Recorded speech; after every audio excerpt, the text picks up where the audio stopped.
is now. You're ready for your next big step. Niagara College is a proven leader among Ontario colleges. Our students are prepared to succeed and drive innovation locally and around the world. Our supportive student culture and state-of-the-art learning facilities help you achieve your dream. Choose academic excellence. Choose experiential learning. Choose career success. Choose Niagara College today. Visit niagaracollege.ca/.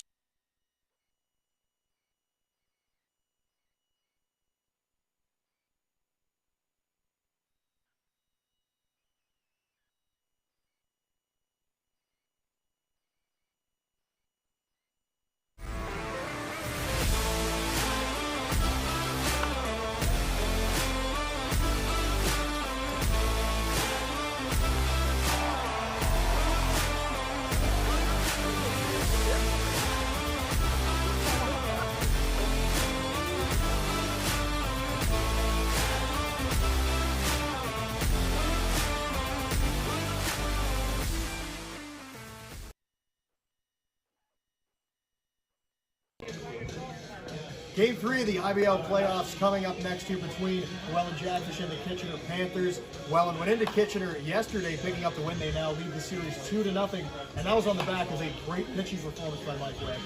Well, absolutely. You know, game one, you go back a little bit, they thought, oh, Welland might not be the traditional Welland Jackfish. Looked a little bit sluggish out of the gate. Yesterday, completely different story. 12 runs on the board, a 10-run difference, and a huge performance by the bottom of the order.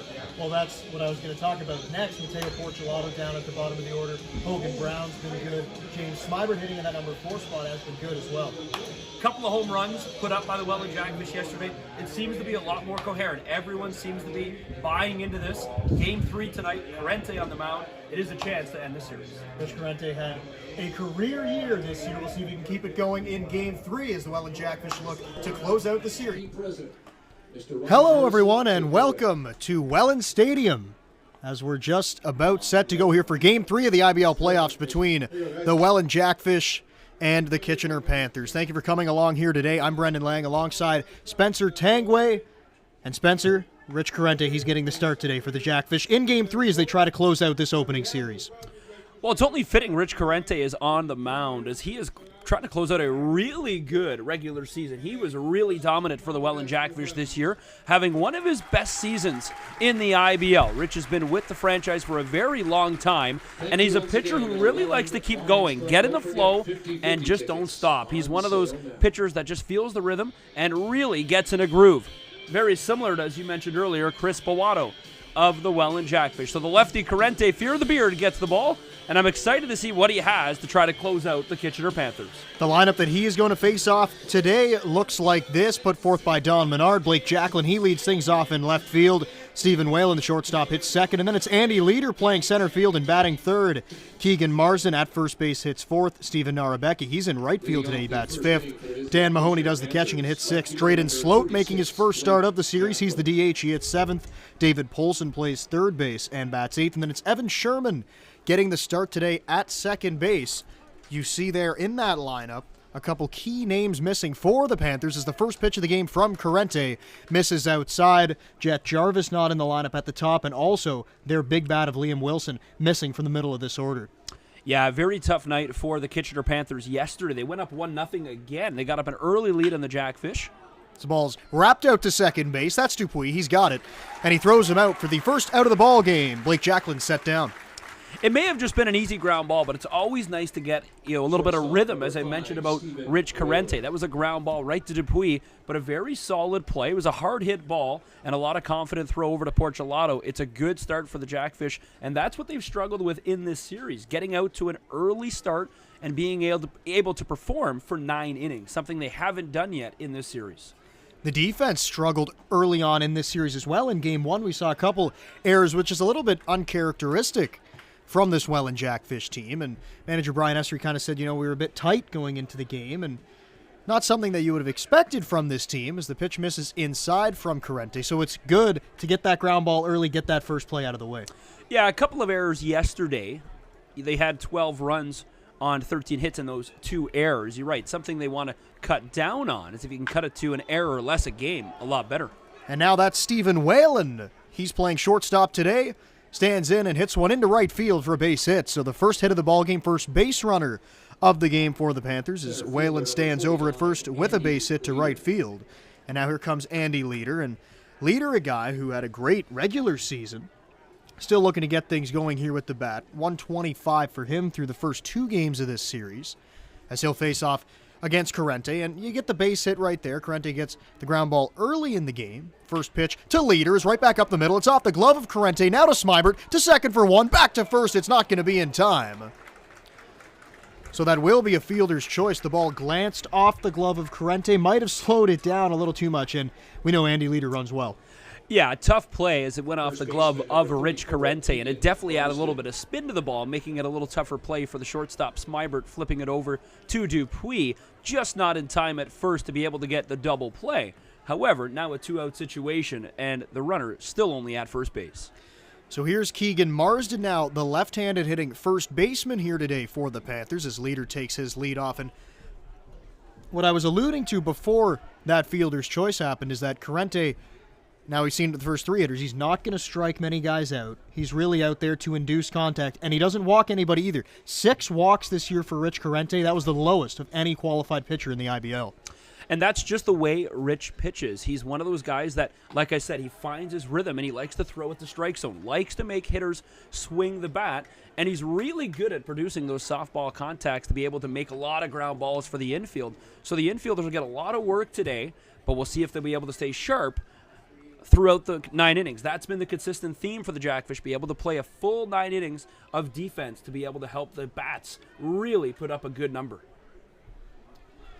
Corrente's fallen behind 2-0 to Keegan Marsden. Steven Narabecki playing in right field today. He waits on deck. Leader takes his lead, and now the pitch is cracked in the air to right field, sending Gideon back. Morello now striding over into the alley, just in front of the warning track. He makes a 2-handed grab to finish off the Panthers here in the first inning. Jackfish coming up for the first time here today. We've got no scores. We go to the bottom half of the first inning. You're watching Welland Jackfish baseball. It's the postseason. Jackfish looking to close it out. Now, you're ready for your next big step. Niagara College is a proven leader among Ontario colleges. Our students are prepared to succeed and drive innovation locally and around the world. Our supportive student culture and state-of-the-art learning facilities help you achieve your dream. Choose academic excellence. Choose experiential learning. Choose career success. Choose Niagara College today. Visit niagaracollege.ca/. Radio. Don't worry, you can still listen to us. Download the Giant FM app and listen, or go to giantfm.com and click on the Listen Live player. No radio? No problem. Get the Giant FM app or listen at giantfm.com. Hook.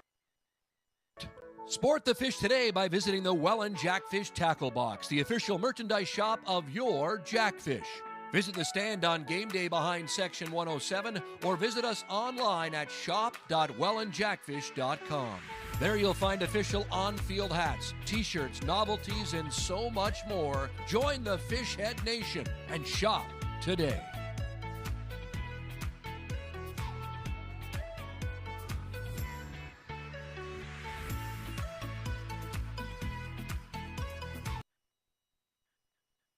Times when don't try this at home applies. I travel. I'm on the road a lot. Download the free Giant FM app and take us anywhere you want to listen to your hometown classics. Can listen whatever I want. You can't beat that. Get it now at Giant FM.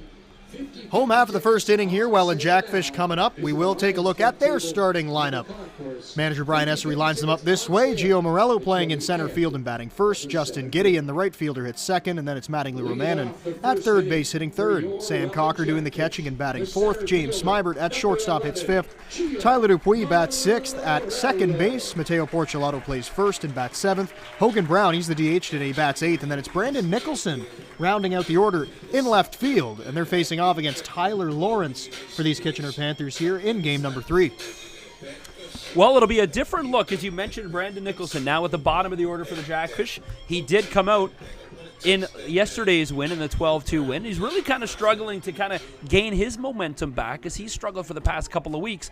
However, I like this addition to him in the bottom of the lineup. top of the lineup turning over after him, try to gain him a little bit of confidence to get on base. As we know, the top of the lineup for the Jackfish can do a lot of damage, but as we talked about in the open, it's the bottom of the lineup that has been really producing so far in this series. Bottom of the lineup has been red hot to start. And another thing with Nicholson batting near the bottom of the order as the count's 1-1 on Gio Morello, the leadoff man today. He has speed, and with the top of the lineup coming up, he can get around the bases pretty quickly as it's a breaking ball that's fouled off. And if he's able to get on base, again, we talked about it on the broadcast on Thursday, sometimes maybe he takes that walk, and it turns out it's almost like a double because of the speed, and he gets into second. Yeah, no doubt. This team is so versatile. You could almost move this entire lineup around, and I feel the results would be very similar no matter where you put 1 through 9. Not to mention, Matt Hildebrandt also not in the lineup today, the DH, as Mattingly Romanen slots in, as there's so many guys you could move. It's such a good lineup for Brian Ezeri. It's almost a good problem to have, I guess, moving Nicholson or moving maybe Morello to the top of the order, of course. It changes a little bit up. Things can go really good, though.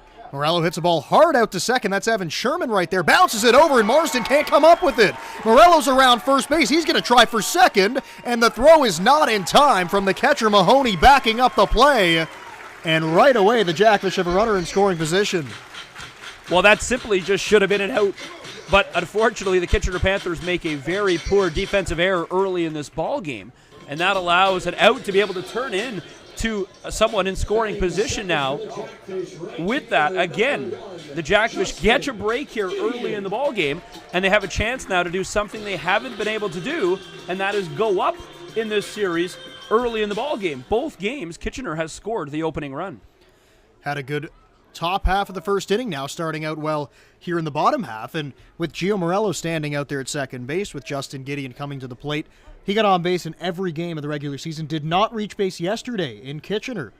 First time this year we've seen it. Gideon squares around, and it's bunted out to third base. Coming on is the third baseman Polson, and he throws it away. Morello's going to come in to score. Gideon slipped, so he's going to have to stay put right there at first, but nonetheless, a run comes across the dish, and it's 1-0 Jackfish. They get that early lead. Well, he was going to beat out the bunt regardless, but the throw coming over across the diamond was once again very poor from the Kitchener Panthers defense. It is 1-0 Welland, and you mentioned it. He never was able to get on base yesterday. He gets on base here just by using his speed. And again, the Jackfish are gifted another play from the Kitchener Panthers. We talked about it before, and noticing they did not take a bus today. So I don't know if their team chemistry is way off, but something is not looking right here for the Kitchener Panther defense. And that ball was almost thrown away by the pitcher Lawrence at first base. Lawrence had a tough season, ERA around 15 through 7 appearances. He only made one start for the Panthers this year. Another throw over there to first. Back easily is Gideon. And that's going to be a balk. So a balk is called on Tyler Lawrence, and he doesn't like the call as he puts his palms to the sky. At this point, it's almost as if the wheels are falling off already early in this ball game. A 1-0 lead, but it seems the Kitchener Panthers really struggling to just find themselves defensively here, as everything is just going wrong here early for the Kitchener Panthers. Pitch is right there for a strike from Lawrence. Lawrence is from Burlington, played college baseball at Marshalltown Community College in Iowa. Right-handed pitcher. Pitching out of the stretch here with the runner dancing at second base. Now he pitches to Romanen, and it misses outside, which evens the count at 1-1. Talked about it in the open, though. The top of this lineup really hasn't gotten their bats going. It's been more of the bottom half, and that's kind of scary to think about when they scored 12 runs yesterday. Oh, absolutely. And again, that just brings me back to my point is, when one kind of tire isn't working on the car, all the other three are picking up the slack to make this vehicle run. This lineup is so versatile for the Jackfish this season. It's been able to produce so many comebacks, as we talked about. Random points, you just think they're down and out, and all of a sudden they get really hot, and they put up 5-6 runs. Yesterday's ball game, the 6th through 9th inning, they scored at least 2 runs in every one of those innings. 1-2 to Romanen, and it was a breaking ball, hit in the air to right field. That backs up Narabecki. He makes the catch. Tagging from second base is Gideon. He's going to move up easily First out of the inning, Mattingly Romanen flies out to right field, but it's a productive out. It moves that runner now just 90 feet away. Well, absolutely. You're able to move Gideon to third, and with 0 outs on the board, if you're able to take an out to move him to 90 feet away from home plate, you might as well do it. Not a bad at-bat at all. It's a long at-bat for Mattingly Romanen, which brings up Sam Cocker. Lawrence throwing a lot of pitches here in the first inning. Lawrence now facing the number 4 hitter and catcher Sam Cocker, and he gets the first pitch a called strike right at the knees. And he jumps ahead of Cocker 0-1, and if he's going to find any success going forward in this game, he's got to try to jump ahead more often against these Jackfish hitters. 0-1 pitch is called a strike on the inside. Cocker thought it may have been in tight, but it just caught the corner, and he's way behind now. It's 0-2. Cocker at .348 in the regular season. Looking to pick things up with a bat after the first 2 games. Bangs off one of the bleachers. A fan couldn't make a grab out there. Cocker, ever since he came back a couple of weeks ago off an injury, has really kind of stepped up a little bit here. He has been a difference maker all season long for the Jackfish. As you look at the Jackfish lineup from last season, he is a guy that you bring him in, and he has done nothing but produce for this team. A really key part of the puzzle in the catching position. Trying to drive home that run with the infield playing back. A ground ball would likely get one. Ball's in the dirt. It's blocked behind the plate by Mahoney. Makes the count 1-2. On deck is James Smybert, and he had himself a game a night ago. Big home run from him. Mateo Porcelato also going deep in the game last night. Jackfish lead it here 1-0 in the first inning. Pitch bounces on the plate. That was another great job behind the plate by Dan Mahoney. I was going to say that's a really athletic and impressive play by Mahoney to be able to stand up quickly and block that ball from getting past him over his shoulders as Gideon just 90 feet away easily can make this a 2-0 ball game.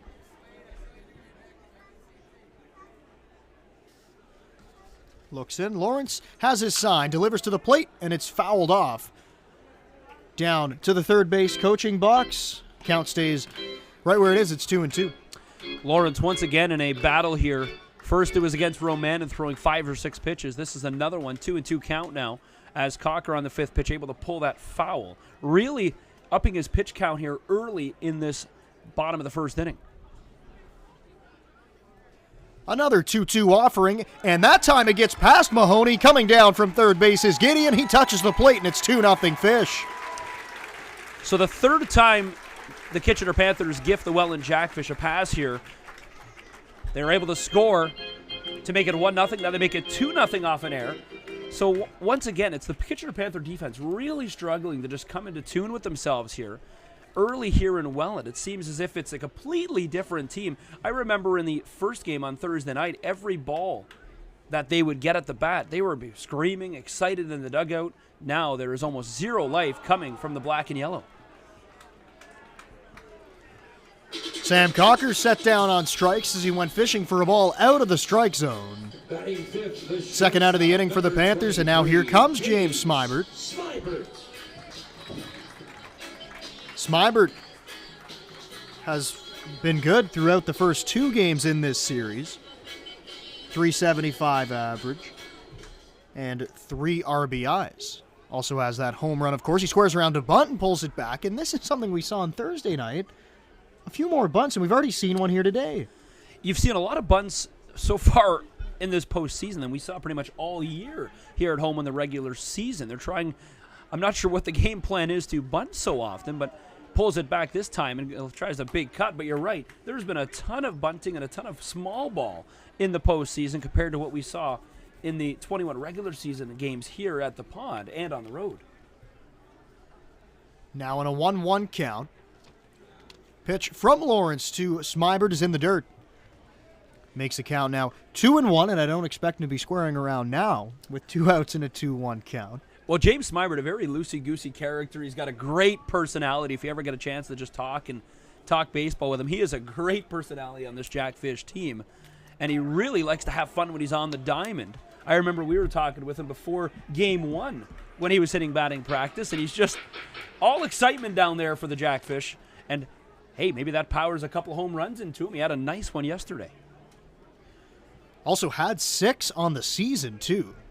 Guy who does have a lot of power hitting from the left side. Here comes a 2-2. It's outside. Good take by Smybert on that offering from Lawrence. The umpires today, Adam DeCare is behind the plate. Dale LeGros at first, and then Ben Mercier's at third. Mercier was behind the plate in Game 1 here at Welland Stadium. That's a breaking ball. It's hit hard to left field. Oncoming is Jacklin. He catches it about head high.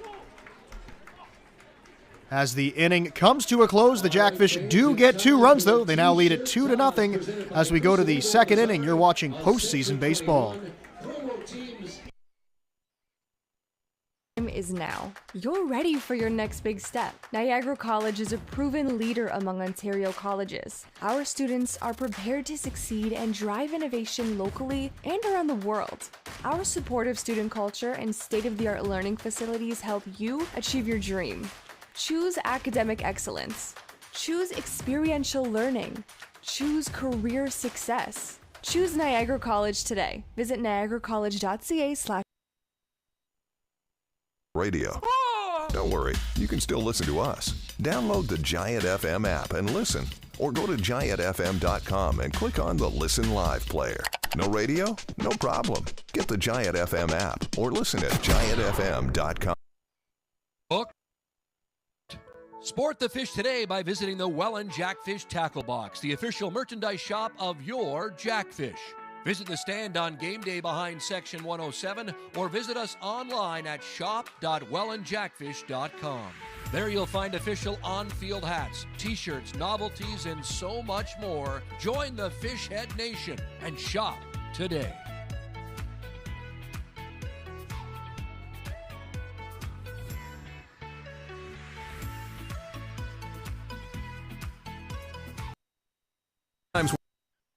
When don't try this at home applies. I travel. I'm on the road a lot. Download the free Giant FM app and take us anywhere you want to listen to your hometown classics. Can listen whenever I want. You can't beat that. Get it now at Giant FM. Second inning we go now. Rich Corrente back out there on the mound as he now pitches with a lead. Jackfish up 2-0.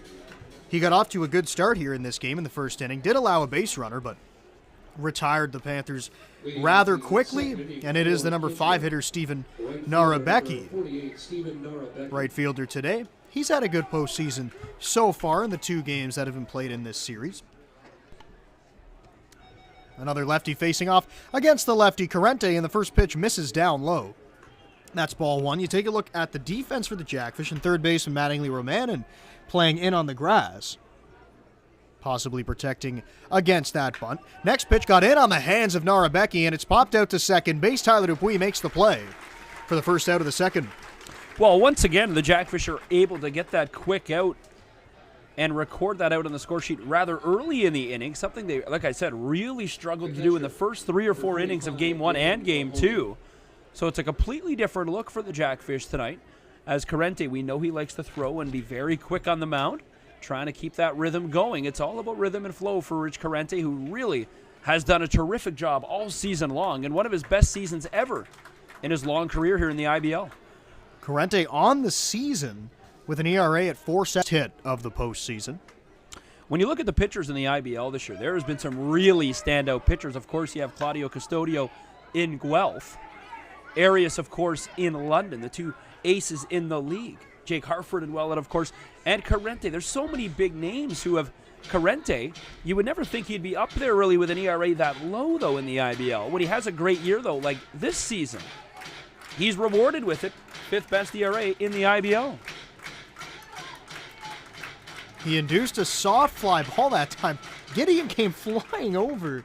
I thought he had no chance of getting there, but using his speed to get over there. Of course, he played center field for most of his career in Hamilton, playing right field for the Jackfish, but he's made a couple plays in foul territory where you don't think he's going to be able to get there, but he covers a lot of ground in right field. 2-2 from Corrente. It's popped foul at a play. And the count stays right where it is.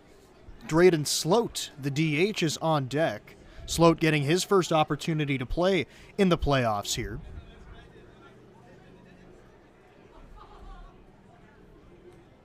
2-2 count.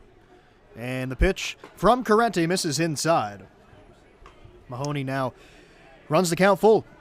Yeah, and as we said, good teams find a way to win, and they did get the job done. Game 2, they're rewarded with a 12-2 effort. Strike 3 called on the inside. Mahoney set down on strikes for the second out of the inning. Well, Richie Corrente doing what he does best, and that's throw right down the strike zone. He's able to paint that strike zone well. He's not a guy that throws too many wild pitches, or as you said, he'll never walk a guy. It seems it's like a rare occasion for Rich Corrente to throw a walk, and in a full count, he's able to get another strikeout. Now here is Drayden Sloat, the DH. He takes inside. Corrente, he pitched quite a few innings this year as well. 52 and 2/3 innings for Corrente. He only struck out 17 hitters. Like, he's not a guy that's going to strike out a ton. But of course, it's extremely valuable when you can get those punch-outs from Corrente, and he's got one early on in this ball game. Now he falls behind 2-0, and if you look at this Kitchener lineup, 6 through 9 does not have a hit yet in the postseason. You talk about Corrente as he throws a strike to get back in the count. He's a guy that came out of the bullpen quite a bit last season, and a guy that really did not get a job in the starting rotation this year. In that starting rotation here in the postseason, and it puts his confidence level way up as Ezri can use him a lot more. And when he's throwing 52 and 2/3 innings, he has shown that he is able to be very steady Freddy, really consistent for the white and green. Falls behind 3-1 to Sloat, and he misses outside. And there's that rare occasion with the walk as Sloat goes down to first. Yeah, we talked about how quick he likes to pitch, and it seemed like he just kind of threw that fourth ball away. He could tell he's kind of taking his time now, stepping off the mound, gaining his composure once again. But that last offering, well off the mark outside. Something, like I said, not often you see him throw it that far out of the strike zone. So we'll see what he comes back with here. He's a very competitive guy. He's kind of quiet, though, when you really get to know him. But he shows his emotion in his baseball. And now the ball's bounced out to third base. Romanin has it go off his glove, and it goes into left field. That was David Polson who put that ball in play to third base. Likely be an error on the third baseman, Romanin. And now 2 runners on, and it's the number 9 hitter and second baseman, Evan Sherman. Number 6, Evan Sherman.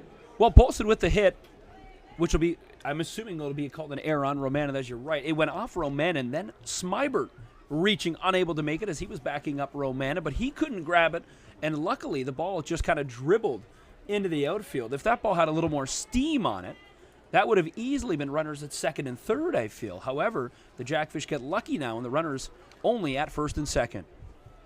So Evan Sherman, the number 9 hitter, is going to get an opportunity to hit in this second inning and see if he can drive a run home.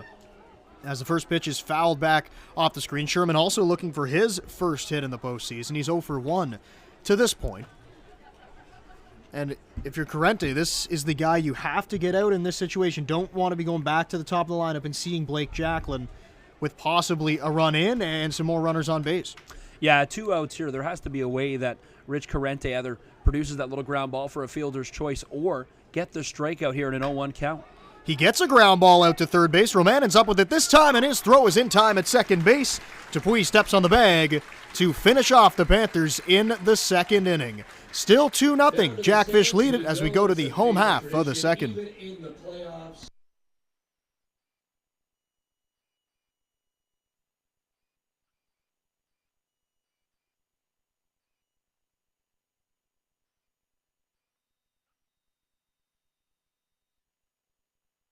We like the special tradition here that it's your first game ever. You got to become an official fish. Put it on to DJ Seafood and an ice cold pond water laundry. Speaking of giveaways, who wants to be the fan of the game presented by Giant FM? 4 free.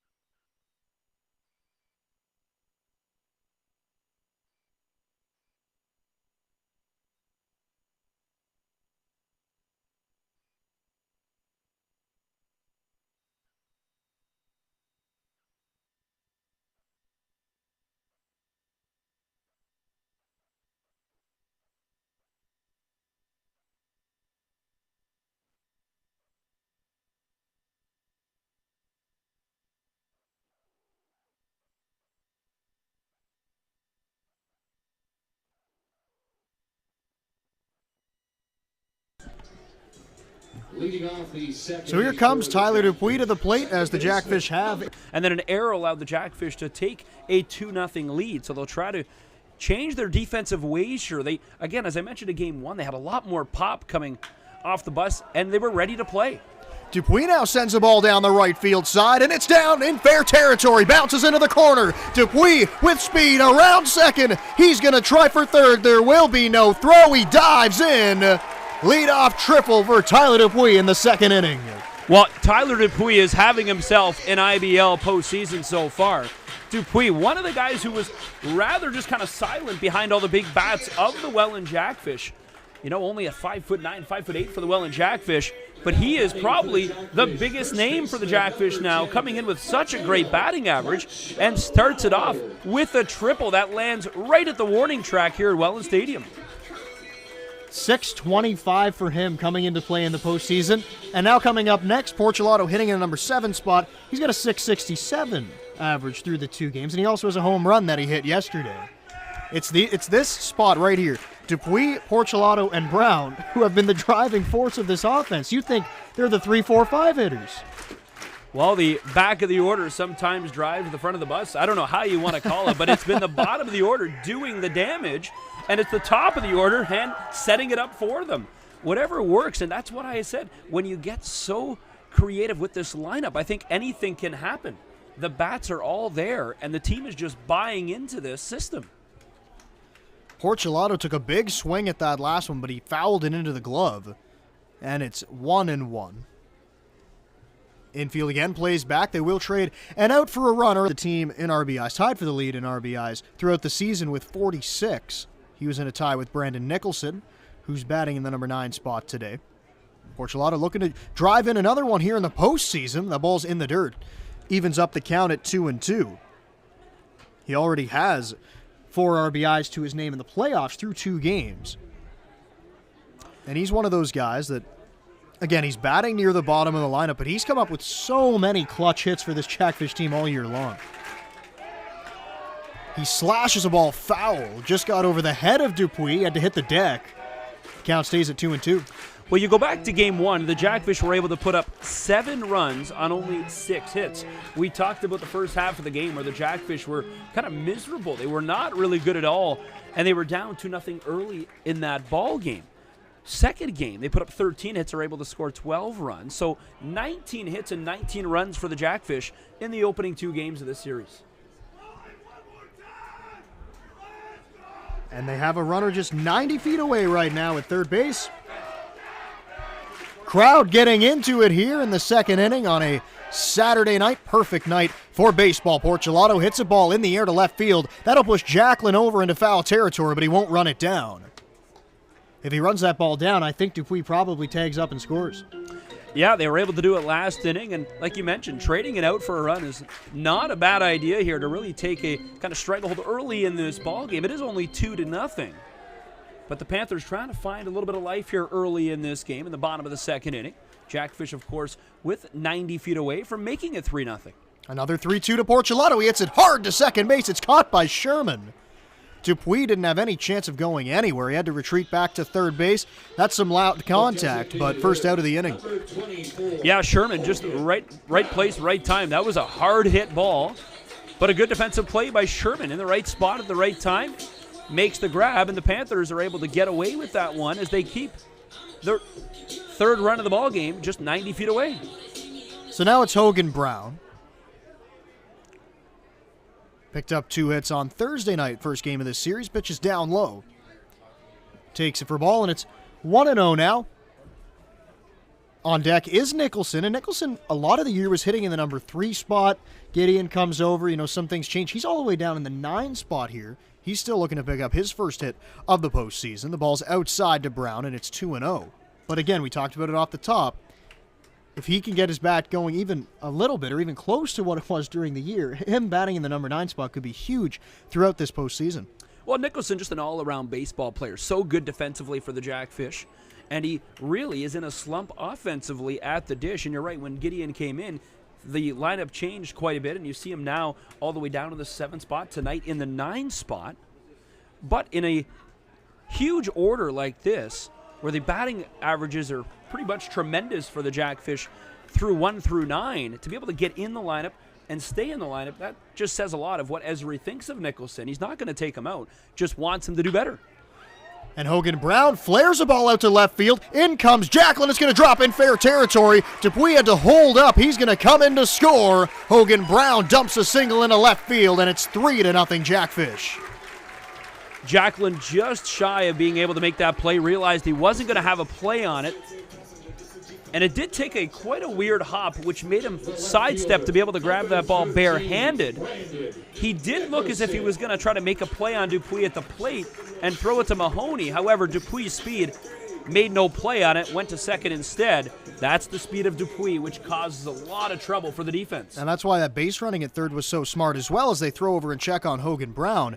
Dupuis went back to the bag. Even though it was a shallow fly ball, he's thinking, if he makes this catch, I'm going to try and take up and score. And even if he doesn't get there, he has enough speed to come in and give the Jackfish another run as another throw over there to first. And that's going to be a balk called once again.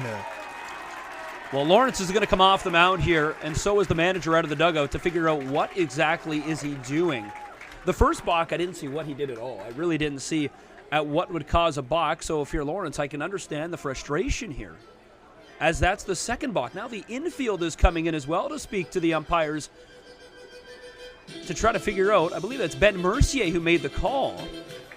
Ben Mercier, of course, a long-tenured umpire in this league, and he was the umpire-in-chief and a signer, I believe, for the Canada Summer Games. So he's an umpire with a lot of knowledge and experience. But, again, Lawrence really arguing his case here, trying to figure out how the Jackfish are getting these balks. This is the second balk in only 2 innings. And you could see Don Menard, the manager, he came out and he was kind of holding his pitcher back, making sure he doesn't get thrown out of this game, as Don Menard has a conversation with Ben Mercier. Now he'll walk back. It seems to me what the call was is that he wasn't coming to a complete stop. That looked like what the motion was from Ben Mercier, what he was showing, but nonetheless, a balk happens, and now Hogan Brown is in scoring position with Brandon Nicholson at the plate. He pops a ball up into left field. That's the center fielder Leader coming in, and the shortstop going out is Welland, and he makes the grab. Wow, as he stumbles over the slide of Andy Leader for an interesting second out of the inning. Well, Leader coming in, and I thought he was going to be the one to make the play as he was kind of calling everybody off. And Welland out of nowhere came in flying, making that grab, and had no choice but to kind of trip over and dive over Andy Leader, who ran a mile to try to make a play on that ball.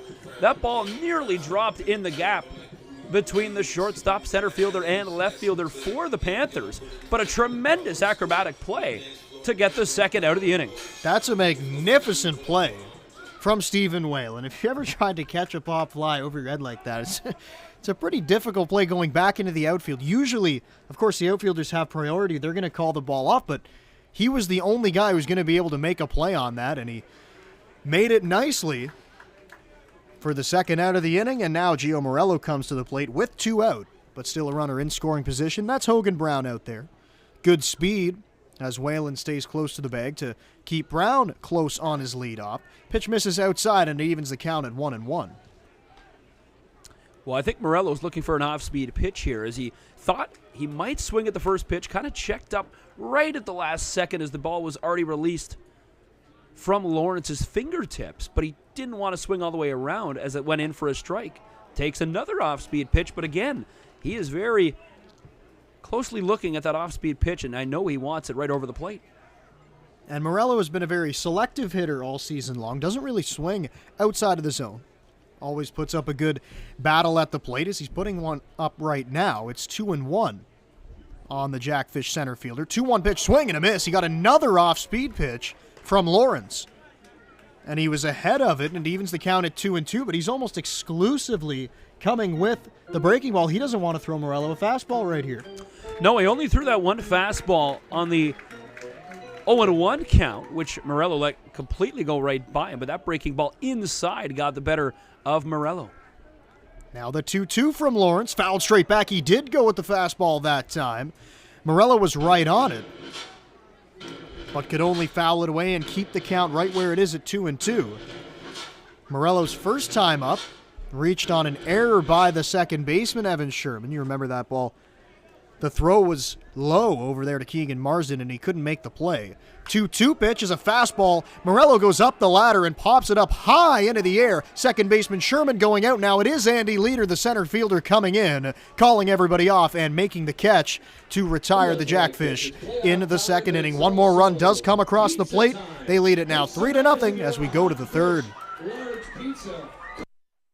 Is now. You're ready for your next big step. Niagara College is a proven leader among Ontario colleges. Our students are prepared to succeed and drive innovation locally and around the world. Our supportive student culture and state-of-the-art learning facilities help you achieve your dream. Choose academic excellence. Choose experiential learning. Choose career success. Choose Niagara College today. Visit niagaracollege.ca/. Don't worry, you can still listen to us. Download the Giant FM app and listen. Or go to giantfm.com and click on the Listen Live player. No radio? No problem. Get the Giant FM app or listen at giantfm.com. Booked? Sport the fish today by visiting the Welland Jackfish Tackle Box, the official merchandise shop of your Jackfish. Visit the stand on game day behind Section 107 or visit us online at shop.wellandjackfish.com. There you'll find official on-field hats, t-shirts, novelties, and so much more. Join the Fishhead Nation and shop today.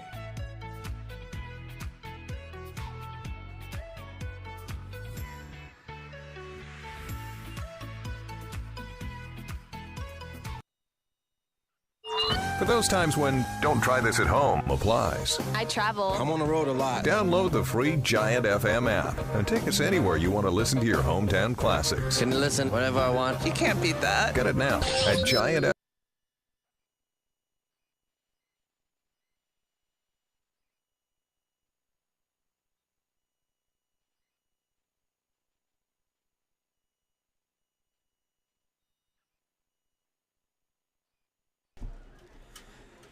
Third inning now, back to the top of the lineup for the Panthers. It's Blake Jacklin, left fielder. He grounded out to second base, leading off the ball game back in the first. They look to get something going here for Kitchener as they try to get back in this game. At least get one run back. Jackfish have scored in both of the opening two innings, and they hold a 3-0 lead at this point. 3 hits for them as well. Jacklin takes one down low in the dirt. Also looking at the scoreboard, 2 errors on the side of the Panthers, 1 on the side of the Jackfish. So both defense a little bit shaky early on in this game, but we've also seen some good plays as well. Last inning kind of summed it up. We saw a tremendous play by Welland, who made that grab looking up over his shoulder to be able to get that pop fly and go over the knees of Andy Leader, who came sliding in. But also the second balk of the ball game, committed by Tyler Lawrence. Right. 2 errors and 2 balks already for the Kitchener Panthers, something you don't often see in a week of baseball. Now you see them in 2 innings. Especially those 2 balks. I mean, and you could tell both times Lawrence really had no idea what the balks were being called about. So he was very animated. As that strike 3 called on the outside corner. Second strikeout of the outing so far for Rich Corrente, and he sets down Blake Jacklin. Rich Corrente not being able to produce as much velocity as he used to when he was younger. Now he's so much more consistent, just painting that strike zone. And batters, which think that might be a ball outside, they don't swing. Just like right there, not able to take a swing at it. He's able to just catch the corner of it, and he's so productive when he's on the mound with his consistency, not consistent. Wrong word. It's okay. Hey, you got to chirp myself sometimes. Ball's popped up off the bat of Whalen. Out to left field. Smybert going back. Now it's Nicholson coming in, making the catch for the second out. So a couple of quick outs for the Jackfish here, and they really just kind of killing any sort of life here in the Kitchener Panthers as they're clearly frustrated. We heard Tyler Lawrence walk off the mound, very frustrated with the ball club and with himself in the first inning. Then he commits that second balk, again frustrated leaving the mound. And now the offense unable to do anything here. 2 batters up, 2 batters down, a strikeout, and a quick pop fly. So Rich Corrente now facing off against Andy Leader. Leader hit into the fielder's choices last time up. He hit it right back to the mound, actually. Corrente got a glove on it, but couldn't come up with it, and now he pops the ball up high on the infield. Corrente underneath it, now up onto the mound. He makes the catch. Corrente doing it all through the first 3 innings, keeping the Panthers off the board and making them go 1-2-3 in that top of the third. We go now to the bottom half of the inning. You're watching Welland Jackfish postseason baseball.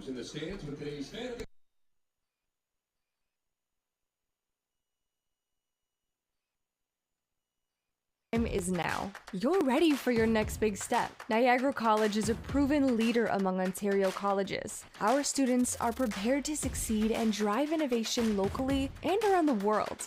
Our supportive student culture and state-of-the-art learning facilities help you achieve your dream. Choose academic excellence. Choose experiential learning. Choose career success. Choose Niagara College today. Visit niagaracollege.ca/. Don't worry, you can still listen to us. Download the Giant FM app and listen. Or go to giantfm.com and click on the Listen Live player. No radio? No problem. Get the Giant FM app or listen at giantfm.com. Hooked? Sport the fish today by visiting the Welland Jackfish Tackle Box, the official merchandise shop of your Jackfish. Visit the stand on game day behind Section 107 or visit us online at shop.wellandjackfish.com. There you'll find official on-field hats, t-shirts, novelties, and so much more. Join the Fishhead Nation and shop today.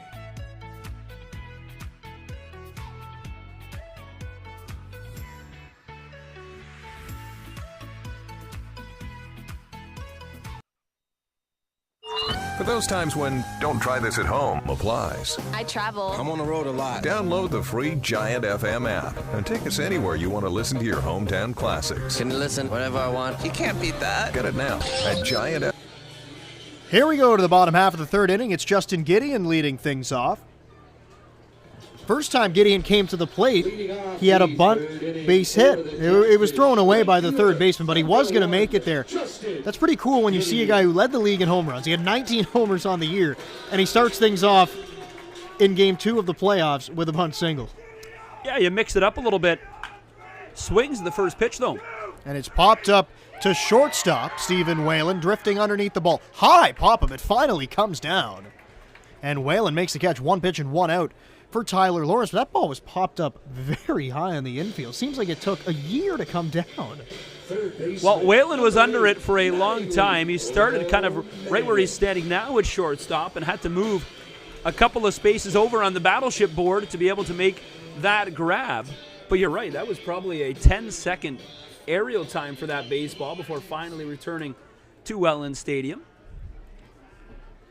And now it's Mattingly Roman into the plate. That's a breaking ball dropped in there for a strike. Good pitch from Lawrence. And it's 0-1.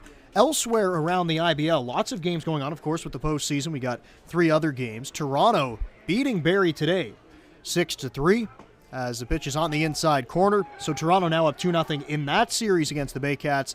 Guelph and Hamilton getting underway. Top of the second, Hamilton leads at 2-0 against the Guelph Royals. That game is being played in Guelph. And then London and Brantford coming up a little bit later on.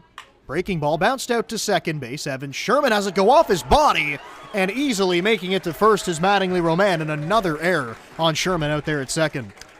Yeah, really tough day for Sherman and the defense. Is like I said, that ball went right off his body, and it just didn't seem there was any sort of emotion from him. He just kind of let it bounce right off him like a brick wall, and he goes, well, I'm not going to go get that baseball. He'll easily give him the base, and this is where that life is not there for the Kitchener Panthers, coming off a tough 12-2 loss yesterday, of course. And as you mentioned, around the league, a lot of kind of tight series I thought might happen. Toronto and Barrie I thought was going to be very tight. Toronto, of course, going up 2-0, 5-3, and now 6-3. Tight ball games. So Barrie's right there, just unable to find a way to get the W. Welland looking to pick up a W here and be the first team to move on. That'd be good, too, because the Jackfish Of course, this is their third game in 3 days, as that's another move over to first base with Romanen standing at first. Romanen actually had a stolen base yesterday. Didn't have any throughout the season, but he picked one up in Kitchener a night ago. Now here comes the pitch from Lawrence. That is a breaking ball. It's right there for a strike. And it seems like Lawrence has more confidence in his breaking ball than he does in his fastball right now. Yeah, I was going to say it's completely different, you feel, than most pitchers as he goes to the breaking ball a lot more than his fastball. A lot of pitches, I would say almost 75-80% have been breaking ball pitches so far into this ball game. But now he's got to be careful, as both times he's taken a balk in this game has been trying to go back to first, and it's been called already in the first inning and the second inning. He's already tried to pick off Romanen twice in this inning. Pitch to Cocker, got in on his hands. He fouled it back. It's 1-2. Also, when the balks were happening, we said it was Ben Mercier out there. It is Dale LeGros umping third base today. Mercier at first.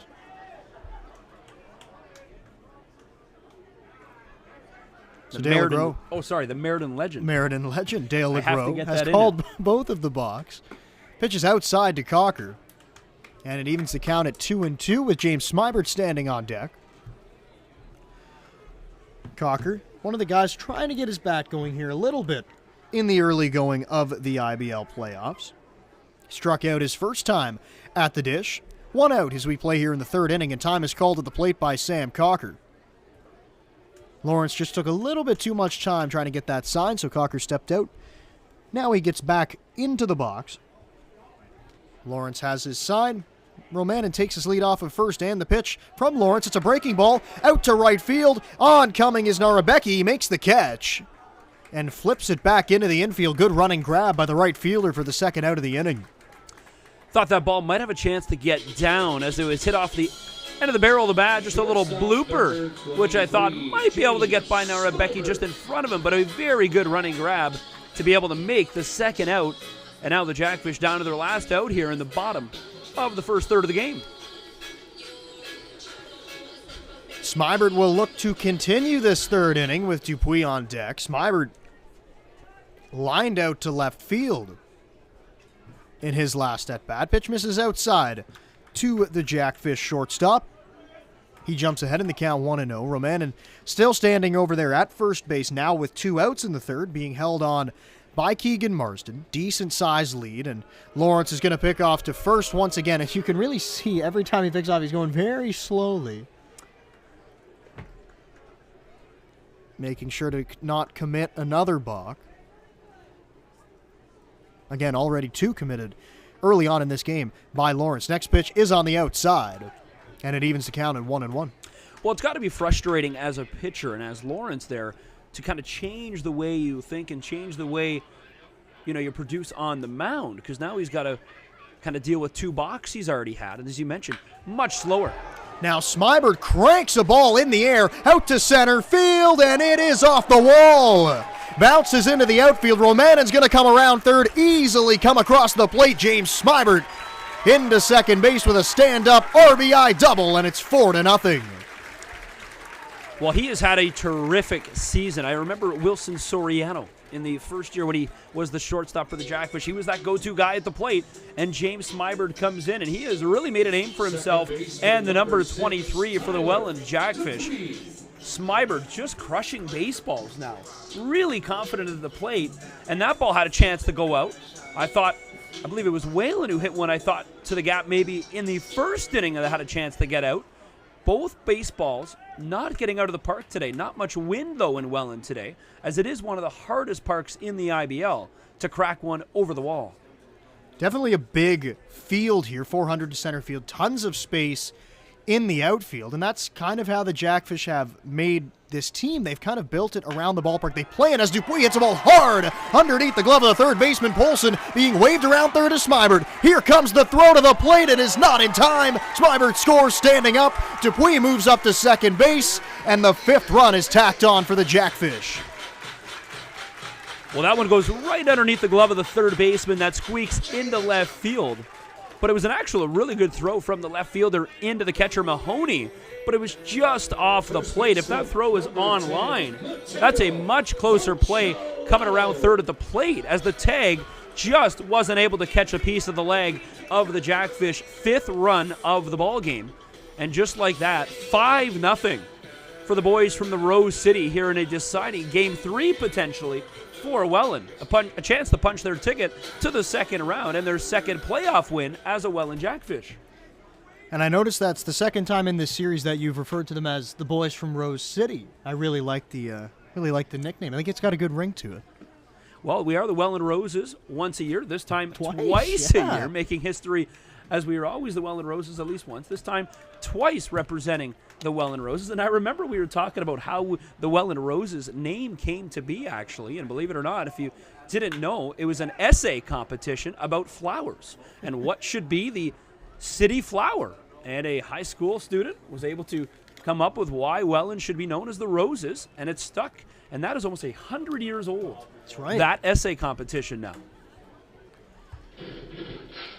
Well, you can say, I guess, the essay was probably pretty well done if the name stuck around for that long. Well, better got an A. At least an A. At least. Porcelato sitting in a 1-1 count with Dupuis standing at second base. Off-speed pitch is right there on the inside. It's a called strike, and it's 1-2. Dupuis continues his red-hot start to the playoffs. He had a triple in his first at-bat. Now he rifled that ball that got underneath the glove of Polson and moved up on the throw. Another good job of base running by Tyler Dupuis. Pitch to Porcelato was down low in the dirt, picked up nicely behind the plate by Dan Mahoney. And it evens the count at 2-2. Hogan Brown waits on deck. Just looking down to the bullpen now for the Kitchener Panthers. A righty has taken off the jacket and starting to warm up a little bit, as Lawrence only in the 3rd inning here, but now down by 5. Pitch to Porcelato, breaking ball just missed on the outside. He tried to bring it back over, but he couldn't get it there.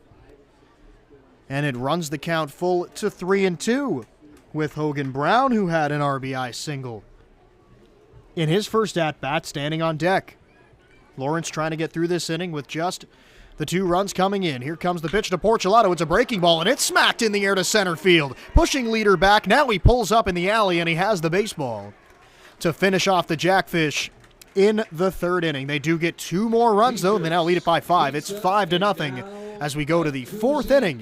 You're watching postseason Welland Jackfish baseball. Keep those drinks close.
Keegan Marsden. Here comes Keegan Marsden, the number 4 hitter for the Panthers, to start things off in this 4th inning. And Corrente has really kept the bats quiet from the Kitchener Panthers. And if you go back to the last start of the season for Rich Corrente here at home, it was the last home game of the year in that big win against Barrie. Corrente was great in that start as well. That was a game they won 14-2. Corrente went 6 innings, only allowing 5 hits and no runs. So he's kind of carrying that great end of the season right into his first start of the playoffs. Well, as I mentioned, he's really progressed as a pitcher. When the Jackfish first came here, and I remember the day very well. It was a very cold Saturday, and this was probably in February when the Jackfish were announcing the press conference and were coming here. The media was here, everyone was here, but it was pouring rain, kind of a slushy day.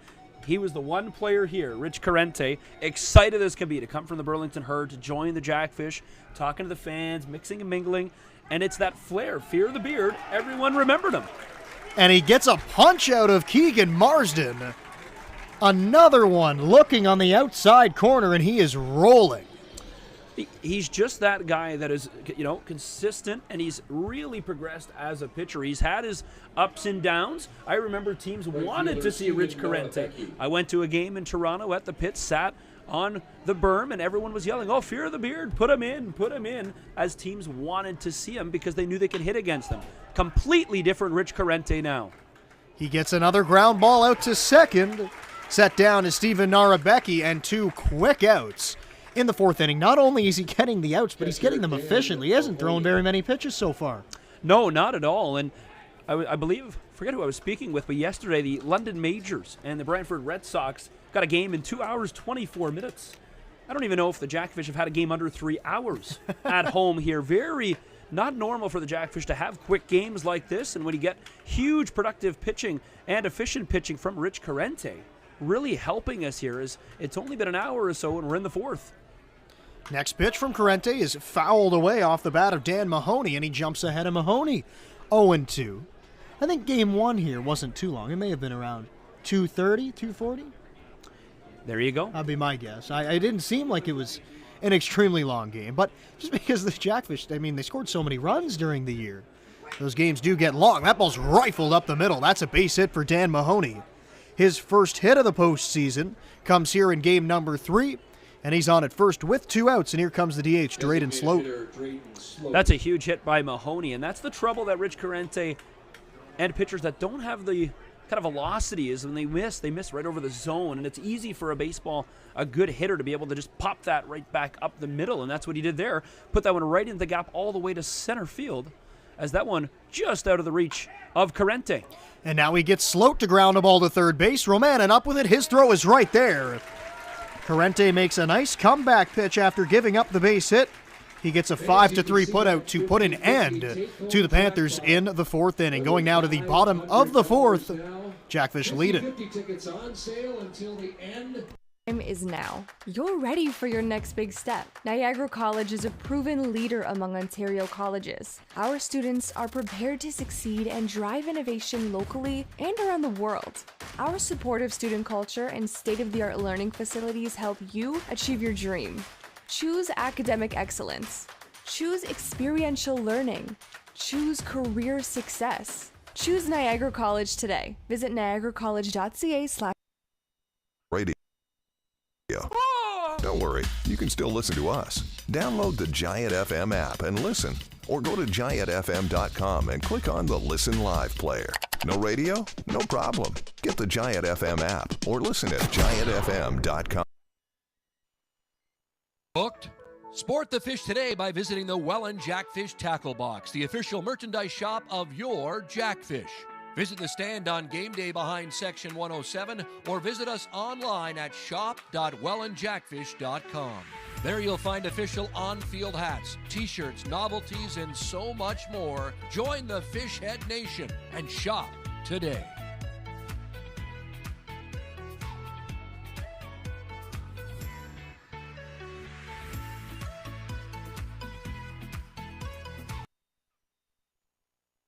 Times when don't try this at home applies. I travel. I'm on the road a lot. Download the free Giant FM app and take us anywhere you want to listen to your hometown classics. Can you listen whenever I want? You can't beat that. Get it now at Giant FM.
Leading off the Fourth inning for the Jackfish, it's Hogan Brown. hitter number 24. To the plate, designated hitter, then Brandon Nicholson and Gio Morello.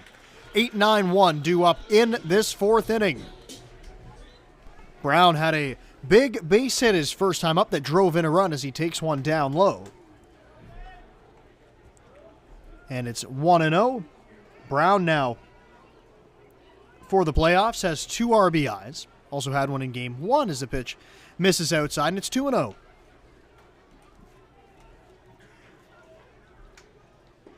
Brown, another guy batting in this as he fouls one back, and it's 2-1. And the other thing that's extremely impressive about those 22 stolen bases is that at the beginning of the year, he wasn't even playing in all the games, and he still ended up in the top 10 in stolen bases.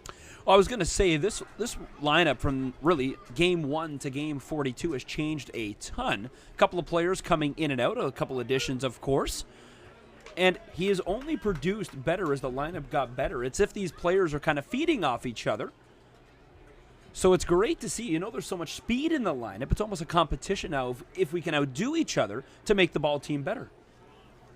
He takes a pitch up high, and it's 3-2. And I alluded to it a little bit last half inning, but they built this team around kind of what the ballpark has. And it's not a park that you're going to hit a ton of home runs on. So they built it around speed and good defense as the pitch is out to second base. Sherman up with it this time. He makes the throw to first for the first out of the fourth inning.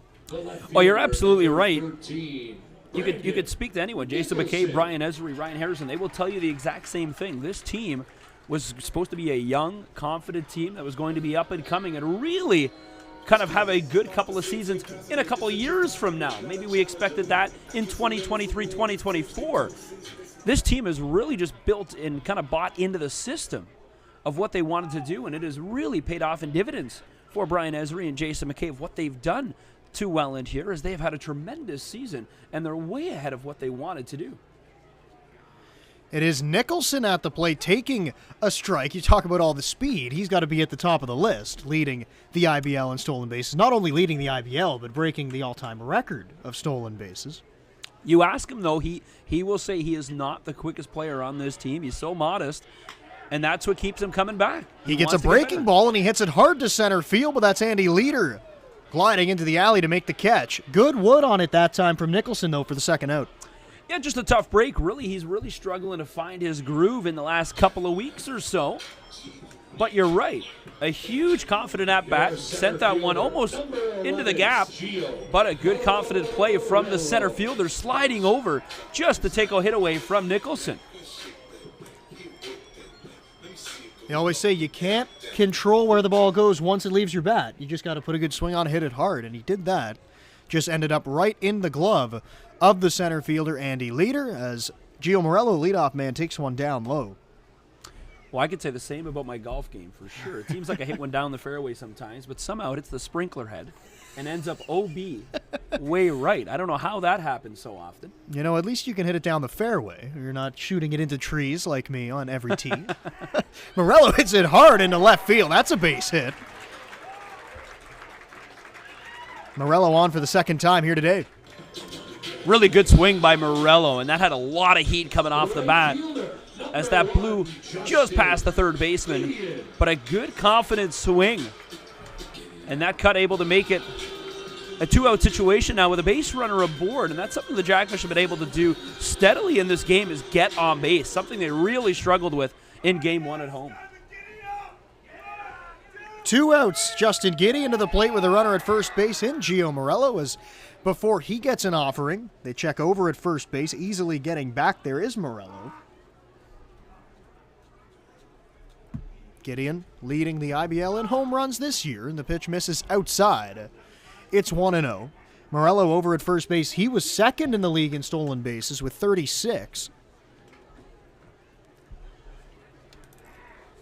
Also illustrates how crazy that number 48 is. Well, that last pitch, he had about another 2 feet of a leadoff going to second. This next pitch, though, really had no leadoff at all. Just a stand-up walk back to the base. We'll see what happens and what he does here. Not a big leadoff again. Still being held on by Marsden, and now he's going. The ball's rifled down the line, but it's foul. That's got to be as close as you can get it, as that almost hitting Ben Mercier, as he just is able to get out of the way, as that was going right at his shins. And that rifled right at him. Good little groove from Mercier to be able to jig out of the way of that one, as he has a couple of laughs with the two baseball players, but just missing and just going foul. That's a tough call to make when you're jumping out of the way of the ball. Morello's got to get back. He was moving on the pitch, the previous one, and if that ball's fair down the line, he easily comes around to score. Even if he's not moving, he can probably score on a double here, as he does have a lot of speed. He'll be moving when the ball is put in play as well. Once again, they're going to throw over to first, and the crowd not happy with the amount of pickoff attempts. Oh, this has got to be 15 or 16 pickoff attempts here now in 3 2/3 of an inning. I can understand why the frustration is there. Morello's running, and Gideon puts a charge into it to right field. It's hammered, backing up at the wall, and it's gone! Justin Gideon drives one out to right field and extends the Jackfish lead. It's 7-0. Well, I think Lawrence was just kind of put his worry in the wrong place, as he was worried about Morello at first, but he forgot the league-leading home run batter at the dish of Justin Gideon. Throws a fastball right down the middle, and Gideon made him pay with that one, sent that one well over the wall, almost over the second wall here at Welland Stadium, right in front of the houses. And it's a huge hit and a huge blast, which will see a pitching change and the end of Tyler Lawrence. So Lawrence out of the ballgame, pitching change here for the Panthers. Jackfish now lead big. It's 7-0.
Jackfish, third baseman, number 8, Mattingly Romanen.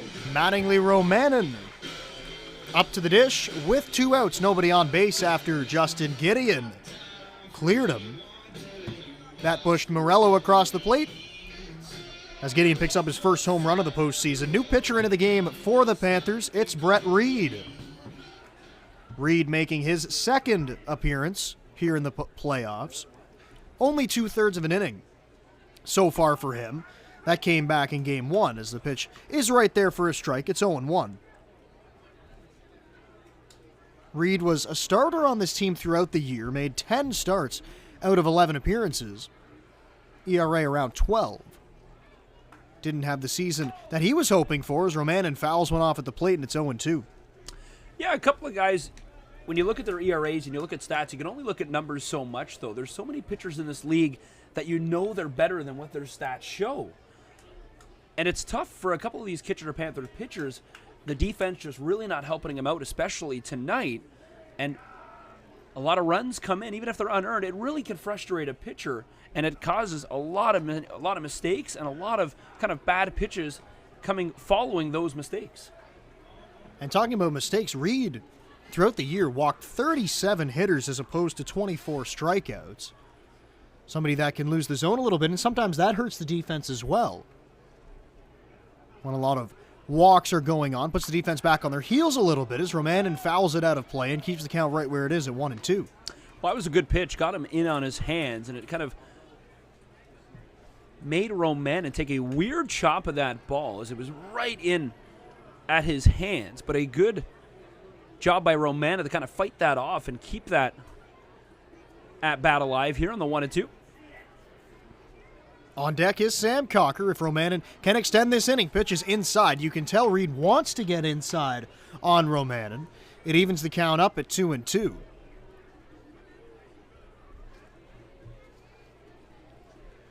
Romanen reached on an error by the second baseman Evan Sherman the last time he was at the plate. Here comes the 2-2 from Brett Reed. It gets it on his hands once again, and Romanen's able to fight it off. Well, if you remember in Game 1, I remember saying Christian Hawk was really dominant when he was painting the inside corner of the strike zone, and it seemed as the innings went on, he started to get away from that and go to the outside part of the plate where he did not have much success. We'll see what happens here, as he's been able to paint the inside part of that plate very well, and it's causing a lot of problems for the Jackfish batters here.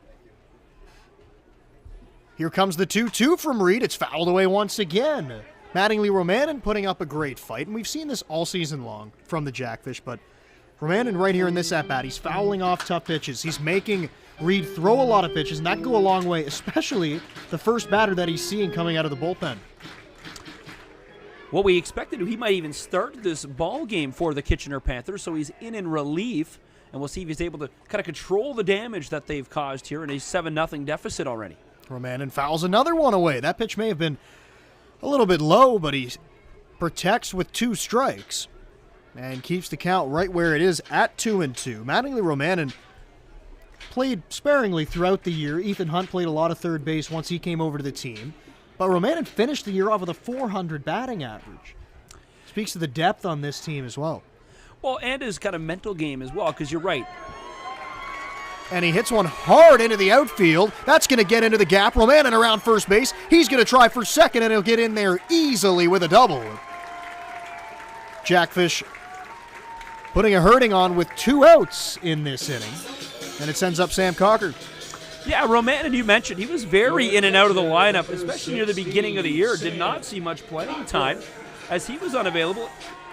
Now, near the end of the year, of course, he's a more staple in this lineup, but with a .400 batting average, to be able to come in and night out without really getting a consistent flow, because he wasn't playing every single game of the weekend, shows how strong he is of a batter when he steps into the batter's box. And now stepping into the batter's box is Sam Cocker. Takes a pitch down low, it's 1-0, and this crowd is really filled out, and it's been loud from the first pitch of the game. That's what happens. I mean, this team averaging roughly maybe 700-800 fans in the first season. Now, well up over 1,000 every single home night here at the Pond. And we were talking with Ryan Harrison about ticket sales and the kind of tough turnaround in the IBL in the postseason. But in the IBL, you may know a home game 2 nights before, 3 nights before. This time, maybe only a week before to be able to get the ticket sales up. And the Jackfish, a lot of teams, especially the London Majors, of course, Guelph Royals getting big crowds, Barrie getting big crowds. It's tough to be able to compete and get those big crowds night in and night out. Well, the Jackfish have definitely done a good job of that, as you just alluded to. Up over 1,000 fans every single night here at the Pond. And loud fans as well, always engaged in the game. Sam Cocker ahead in the count, 2-1. Long look out there at second base on Romanen. Now the pitch to Cocker, swing and a miss. Pitch was down low. Cocker chased after it and evens the count at 2-2. Yeah, a good pitch down low, and it got Cocker to swing, as I thought it was kind of it started high and then ended way low, which obviously when it left the fingertips, Cocker thought it was coming more at eye level, but that pitch dipped right down at the plate and had no chance of making contact. 2-2 to Cocker. He swings and belts a ball out to left center field. On the run is the left fielder Blake Jacklin, and he makes the catch tumbling over Andy Leader in center field to close out the inning. Jackfish do get 2 runs on a 2-out, 2-run home run from Justin Gideon. They now lead it 7-0 as we go to the 5th. Line up behind home plate. Wait for Mr. Harrison.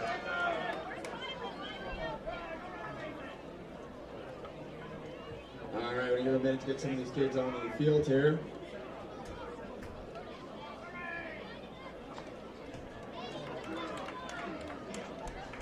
All right, fans, make some noise on your mark. Get set. Yo!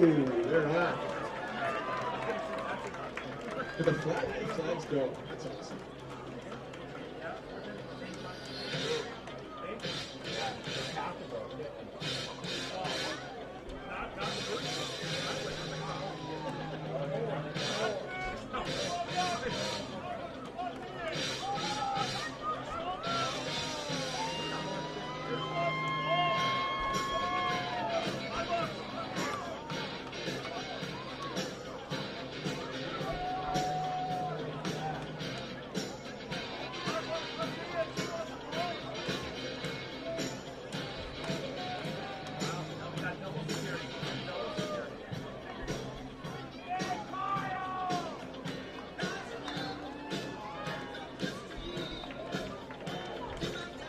Red hat, let's make some noise for the last runner of the evening.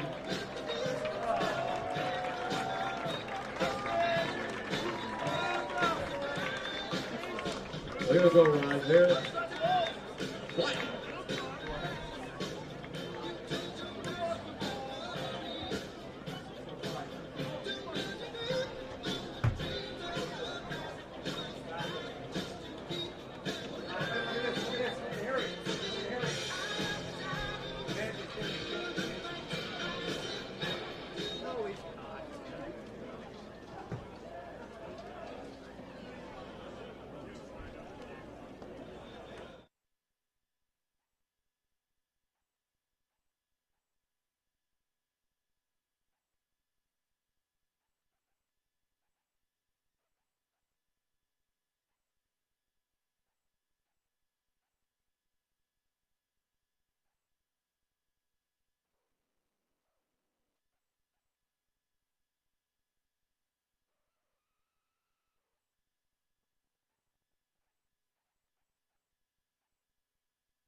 Leading off the fifth inning for the Panthers, third baseman David Polson. Here we go to the fifth inning. David Polson, third baseman. He'll lead things off, and then it's Evan Sherman and Blake Jacklin.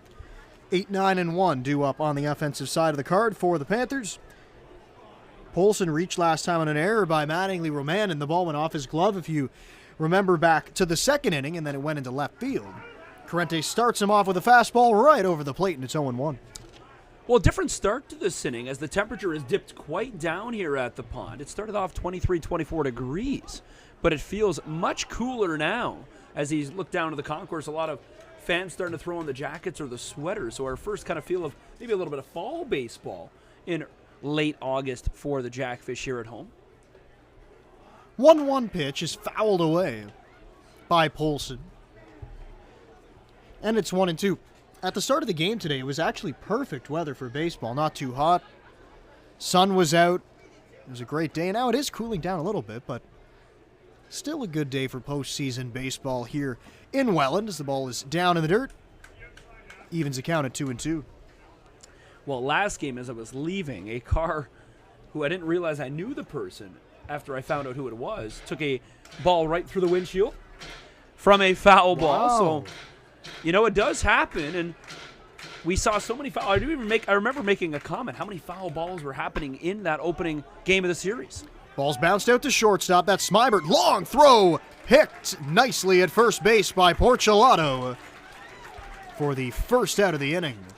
Porcelato digging that up from the dirt, able to keep his foot on the bag.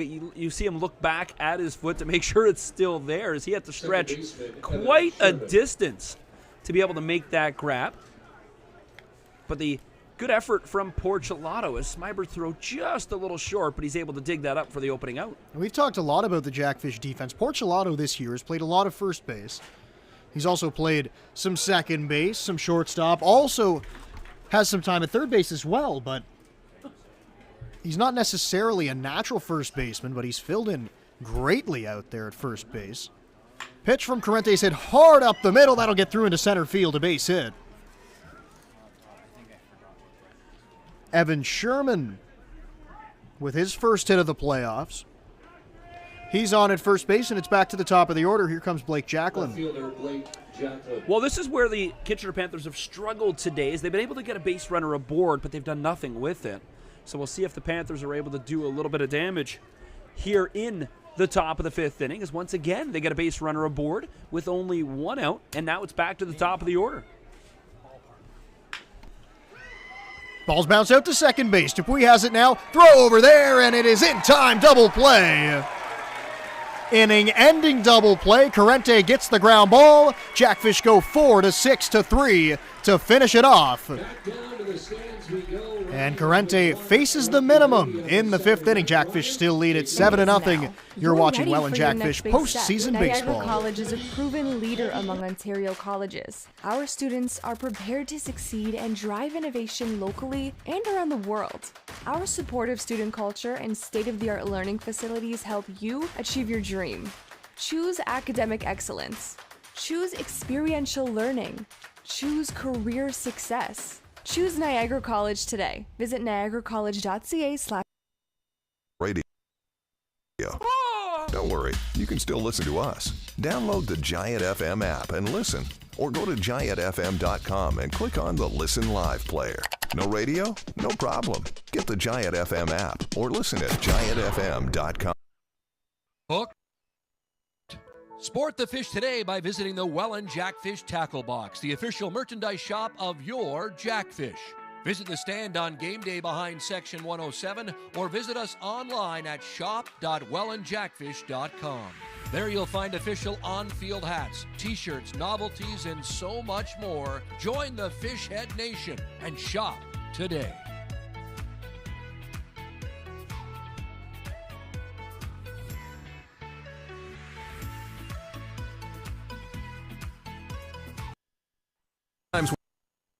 When don't try this at home applies. I travel. I'm on the road a lot. Download the free Giant FM app and take us anywhere you want to listen to your hometown classics. Can you listen whenever I want? You can't beat that. Get it now at Giant FM.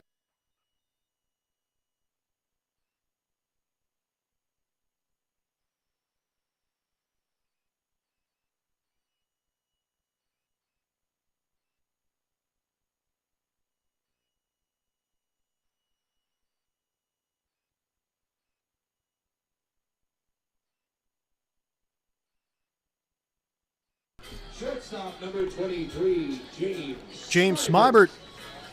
He'll lead things off here in the bottom half of the fifth inning. Jackfish leading big, 7-0 as they attempt to close out the first round of the Dominican Cup playoffs. Would be the first team to close things out if they can hold on to this 7-run lead they have right now, as a pitch misses outside from Reed to start off the fifth. Yeah, not every day you see a team have a chance to close out a round before an opening game of a series may end, as the Guelph Royals, of course, hosting the Hamilton Cardinals, currently 2-1 Cardinals in that game. But because Guelph had to play London for the pennant, that game happened on Thursday night when the Jackfish opened game one. Ball's popped into the seats. Foul ball. Counts now 1-1. Elsewhere in the IBL, Toronto defeated Barrie today. They now lead the series 2-0. As Spencer just mentioned, 2-1 Cardinals lead it in the fourth inning against the Guelph Royals. And then in Brantford tonight, London has a 4-0 lead as they look to go up 2-0 in their series. Pitch misses outside from Reed, and it's 2-1. While Brantford's still looking for their first run in that series, as game one, an 8-0 final, I believe, where Arias, I believe, went a complete I'm not sure if he went a complete game. Oh, sorry, Pedro de los Santos went a complete game. Ball's rifled to right field, down to a knee, and making the catch is Steven Narabecki to retire James Smybert for the first out. It was a bit of a delayed call at first base by the umpire, Ben Mercier. Didn't know if he maybe picked it off the grass or if he caught it cleanly, but evidently he did make the play.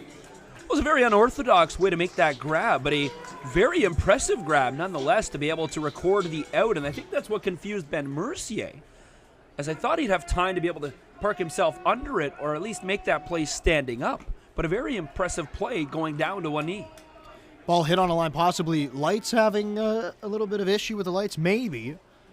Trying to go down to get a better sight line on the ball, but he did make the play, and now it's Tyler Dupuis at the dish. He's ahead in the count 1-0. Dupuis had a great day on offense as he fouls it back. He's been great offensively throughout the series. He has a triple and a single today. That single in the third inning went to left field. That drove in a run. One of the 7 runs the Jackfish have cashed in here today as we play in the 5th. Reed comes set on the mound. And the 1-1 to Dupuis is inbound, and it's slashed foul down the right side, and a catch made down in the Panthers bullpen. Got to give credit where credit is due as he flips it to a youngster on the berm, but that is a terrific grab by one of the pitchers maybe warming up for the Kitchener Panthers. Kind of saw it coming out of nowhere, as that is a beautiful grab. As I remember you saying Evan Longoria, that just immediately reminded me of that. At least he had a catcher's mitt on, though, in the bullpen. Yeah, we watched that video yesterday, and unfortunately, pretty sure it is not real, but regardless, the video is still worth watching. If it's not real, it's definitely not real. However, it is an impressive play. Dupuis down in an even count right now. It's 2-2. Here comes the pitch from Reed. It's bounced right back to the mound. Reed's up with it. His throw is right there to Marsden for the second out of the inning. Dupuis retired. Just able to get enough contact on that ball, and it just kind of trickled into the infield. Dupuis, though, good job to run it out and show that the Jackfish still going to be in this game, up 7. Can't take your foot off the gas and kind of play a little sloppy. You have to play consistent baseball through 9 innings, and really the Jackfish may be up 2-0 in this series. They have not yet to play a complete, really consistent game in game 1 or 2. I'd say from start to where we are right now, this is probably the most complete that we've seen them throughout this series. Again, they did pick up a big win yesterday, coming on the heels of that 7-3 victory in Game 1. Porchelato swings and misses, another guy who's had a great start to the postseason. But he's 0 for 2 today. He's lined out to second base and flown out to center field. Remember that line out coming back in the second inning? It was hit hard to Evan Sherman with Tyler Dupuis standing at third base. So he has hit the ball hard here today. Next pitch, that ball's hit hard down the right field line, and it drops in fair territory. Porchelato touches the corner. He's around first. Now he's heading for second. He stops right there. 2-out double for Mateo Porchelato as he gets on for the first time today. Oh, another hard hit ball by the Jackfish all the way to the right field foul pole as that one bounced right at the 335 numbers underneath that yellow foul pole here at Welland Stadium. This time only a double, though, as it just had a little more line drive feel to it, and it was able to be played by the right fielder a little more quickly. But another huge hit, and boy, you're right, his bat has been really hot in this postseason for the Welland Jackfish. No doubtably one of the best hitters on this roster right now. So now it's Hogan Brown to the plate as the Jackfish try to put together another 2-out rally. They did that successfully an inning ago, with Morello getting on base with 2 outs and then having Justin Gideon hit a big home run to right field. Trying to do the same thing now in the 5th inning, already leading 7-0. Brown looking to come through with a big 2-out hit, with Porchelato standing in scoring position out at second base. Reed checks on him, now pitches to the plate. It was a breaking ball that missed outside, and Brown's ahead 2-0. Ezra made it very clear that he was not really impressed or happy with the Game 1 effort, and he said after the game in the postgame that good teams find a way to win, and that's exactly what happened in Game 1. But he did say the team would have to be better and will be better in Game 2 and 3, and no doubtably this team has stepped up for their skip in the dugout. That's a strike on the outside to Hogan Brown. Mahoney was set up high on that pitch, and the ball came in low. He had a lot of movement behind the plate, but still got the call from Adam DeCare. So Reed's right back in this count. Brown still ahead, though, in 2-1. Kicks and fires. Brown hits it out to the middle of the diamond. Up with it is Sherman. His throw is low, but caught over there by Marsden to finish off the inning and finish off the Jackfish in the 5th. No runs come across, but they still lead at 7-0 as we go to the 6th inning. You're watching postseason Welland Jackfish baseball.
Sixth inning now. Rich Corrente still out there on the mound.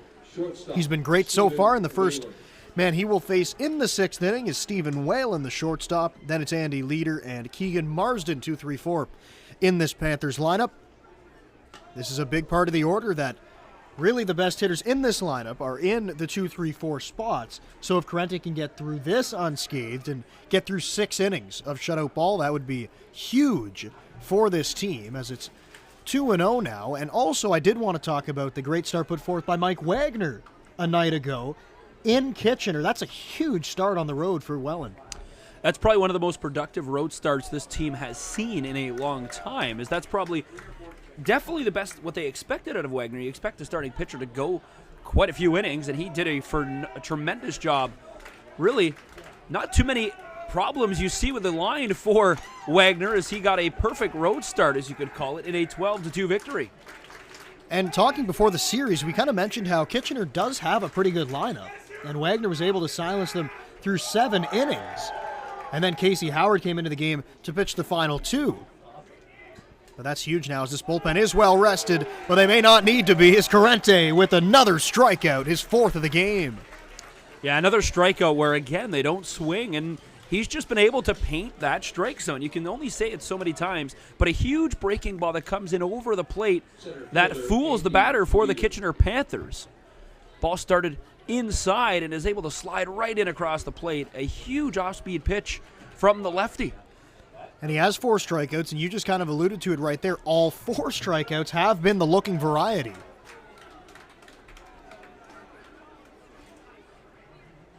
Corrente still throwing a ton of strikes. He jumps ahead of Andy Leader 0-1. Next pitch, swing and a miss from Leader. And it's 0-2. Pitch may have been a change-up, possibly. It looked like it was tailing to the arm side of Corrente. That got Leader to swing out of the zone. Leader now swings. He flies a ball out to center field. Dupuis, the second baseman, going back. He's not going to be able to get there. It drops in center field for a base hit. Andy Leader his first hit of the game as he stands over at first now, and here comes Keegan Marsden. First baseman, Keegan A ball that's Marsden. just hit above the second baseman's head for the Jackfish of Dupuis, running back, and it's going to fall into the gap. As you kind of don't want to give up anything for Corrente as how well he's been pitching. But now, once again, and we talked about it, they've been able to get a base runner aboard, but do nothing with it. So that is Andy Leader standing over at first base. Pitch misses inside.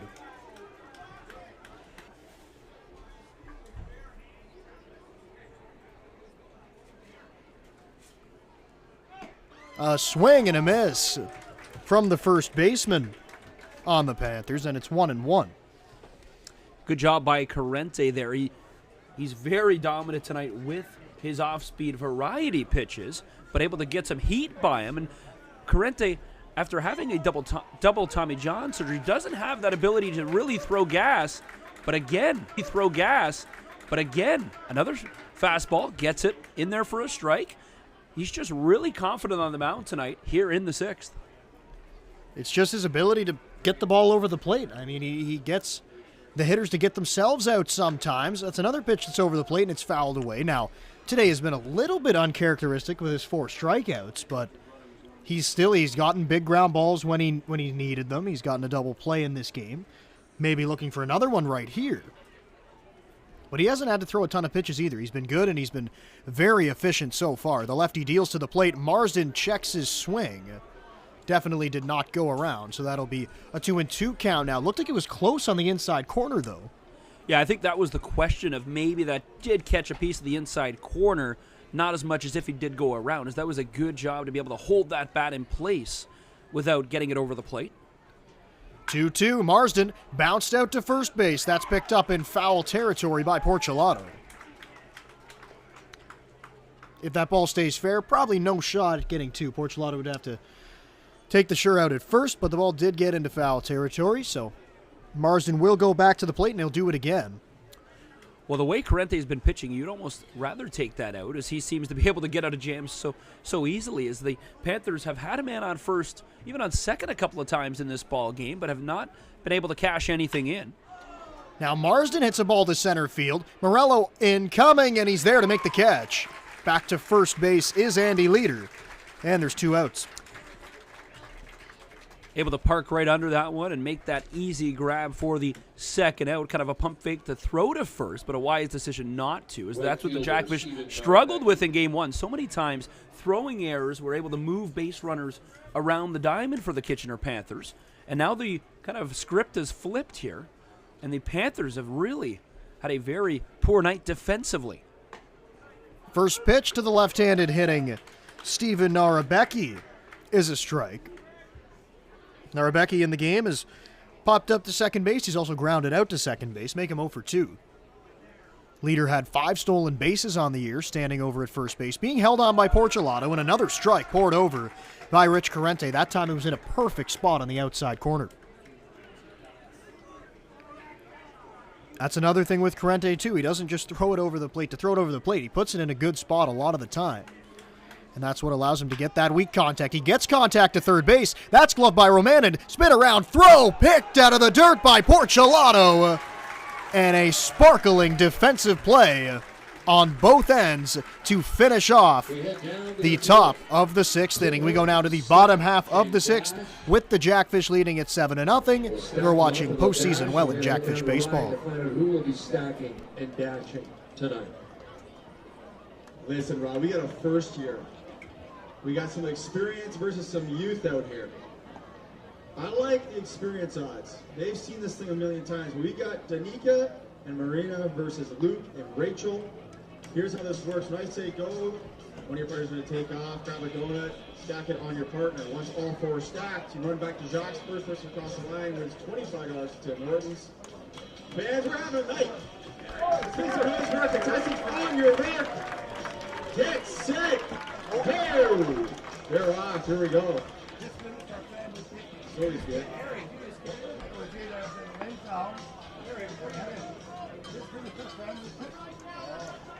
Yeah, one down for the donut here.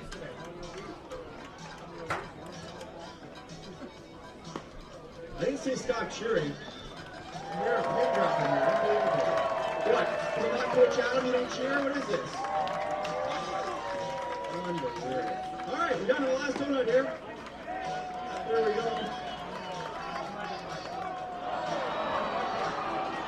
This always happens, Josh. Why do you get involved? For the finish line. All right, they're off. You gotta go. You gotta go. Oh, we tried. Congratulations, Luke and Rachel. Okay, my Lord's Tim Hortons fans, make some noise.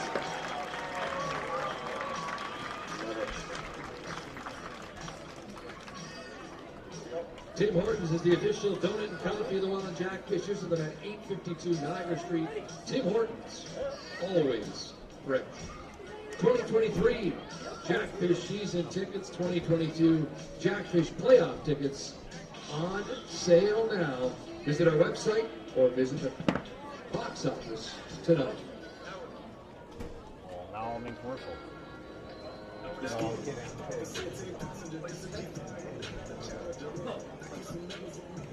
Leading off the sixth inning. Number 13, Brandon. Number 9 hitter, left fielder Brandon Nicholson leads things off in the bottom half of the 6th inning. Jackfish still holding on to their 7-run lead. It is 7-0. Brendan Lang alongside Spencer Tangway here as the Jackfish look to close out the first round of the IBL playoffs and move on to round number 2 as the first pitch is a strike. And it's 0-1. Nicholson, Morello, and Gideon coming up in this 6th inning. 0-1 pitch to Nicholson, bounces in the dirt. Dug out behind the plate by Dan Mahoney, and it evens the count at 1-1. We did see some throwing down in the Panthers bullpen. Seems like there is still movement, kind of just lightly tossing now. Probably ready to come into the game. We also see movement in the Jackfish bullpen. Looks to be Wyatt Hummel out there as Nicholson fouls the ball off, and he's behind 1-2.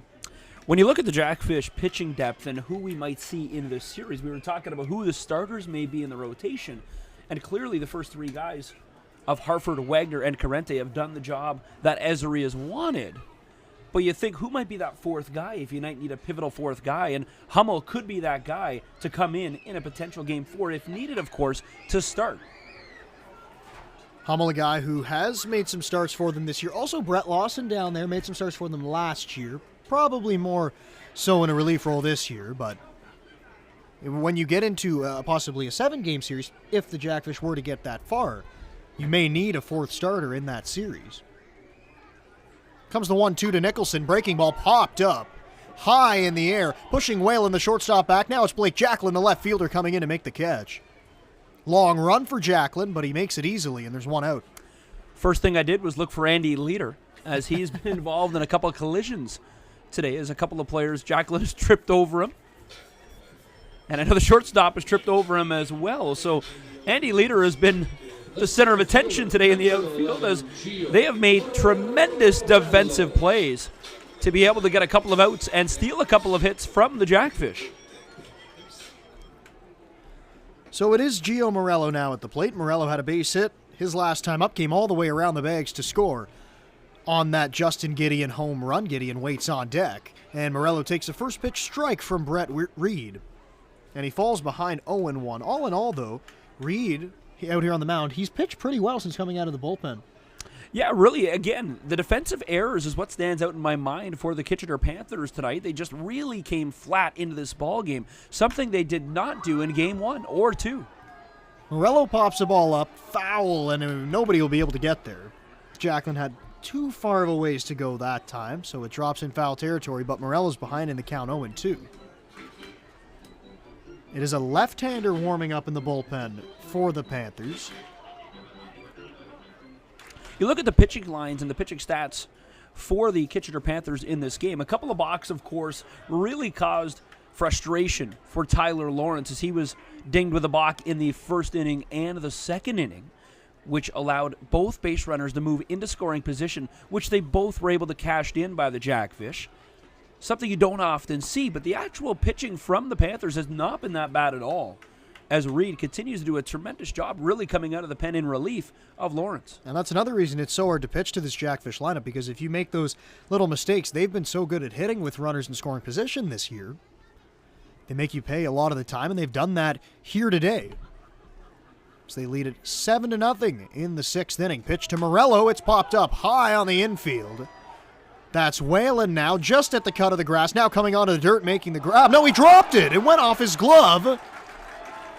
And Morello is safe at first.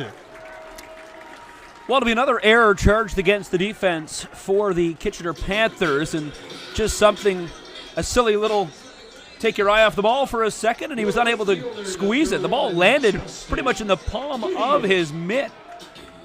As they question if he had it, and Dale LeGros once again going to be questioned here, as now the manager, Don Menard, is going to come out as well. But call stands very quickly. And I remember a play where Rich Corrente, in the 3rd inning, I believe, made a catch and quickly dropped it. And I remember thinking to myself, I may hold on to that ball a little bit longer to sell it. But no call awarded to the Kitchener Panthers, and instead it'll be another error. So an error on the shortstop, Welland. It leaves Morello now standing at first base with Justin Gideon to the plate, and that's what he saw last time he was at the dish when he went deep to right field. Reed long look at the plate. Gideon gets under it, pops a ball up down the right side, and it'll drop untouched in foul territory for the first strike against Gideon. Warming up in the bullpen right now for the Panthers, that is Adam Robertson. Out there, lefty getting loose for the Panthers.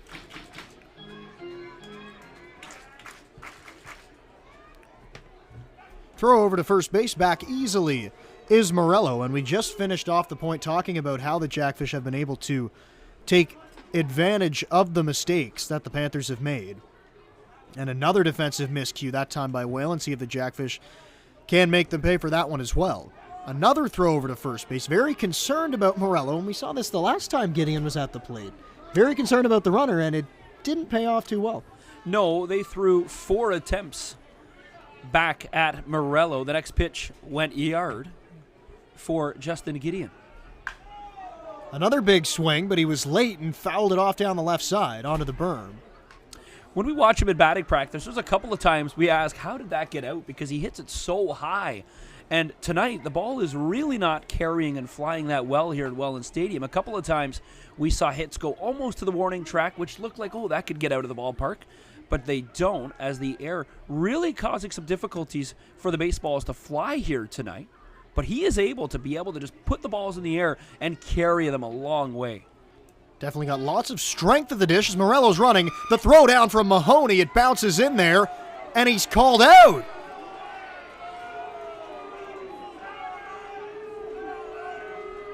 Well, I think in a lot tighter game, you might see Ezri come out and challenge, or at least have his voice heard. As obviously there's no challenge to the video replay or anything like that.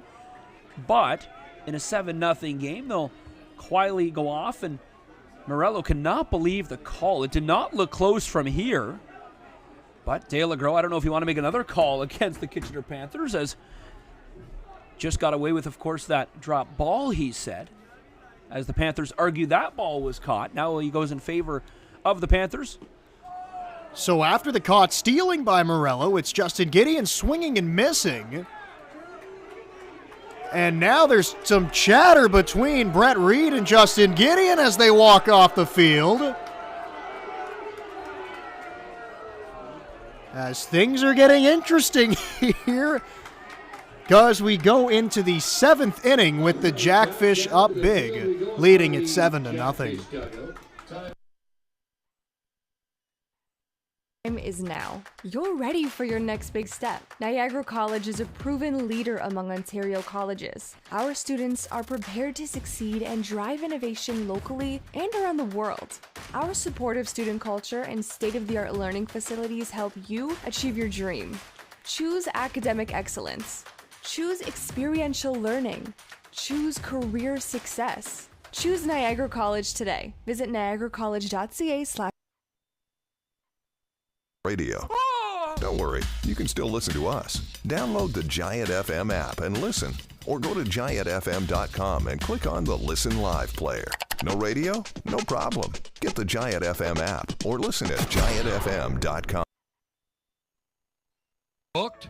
Sport the fish today by visiting the Welland Jackfish Tackle Box, the official merchandise shop of your Jackfish. Visit the stand on game day behind Section 107 or visit us online at shop.wellandjackfish.com. There you'll find official on-field hats, t-shirts, novelties, and so much more. Join the Fishhead Nation and shop today.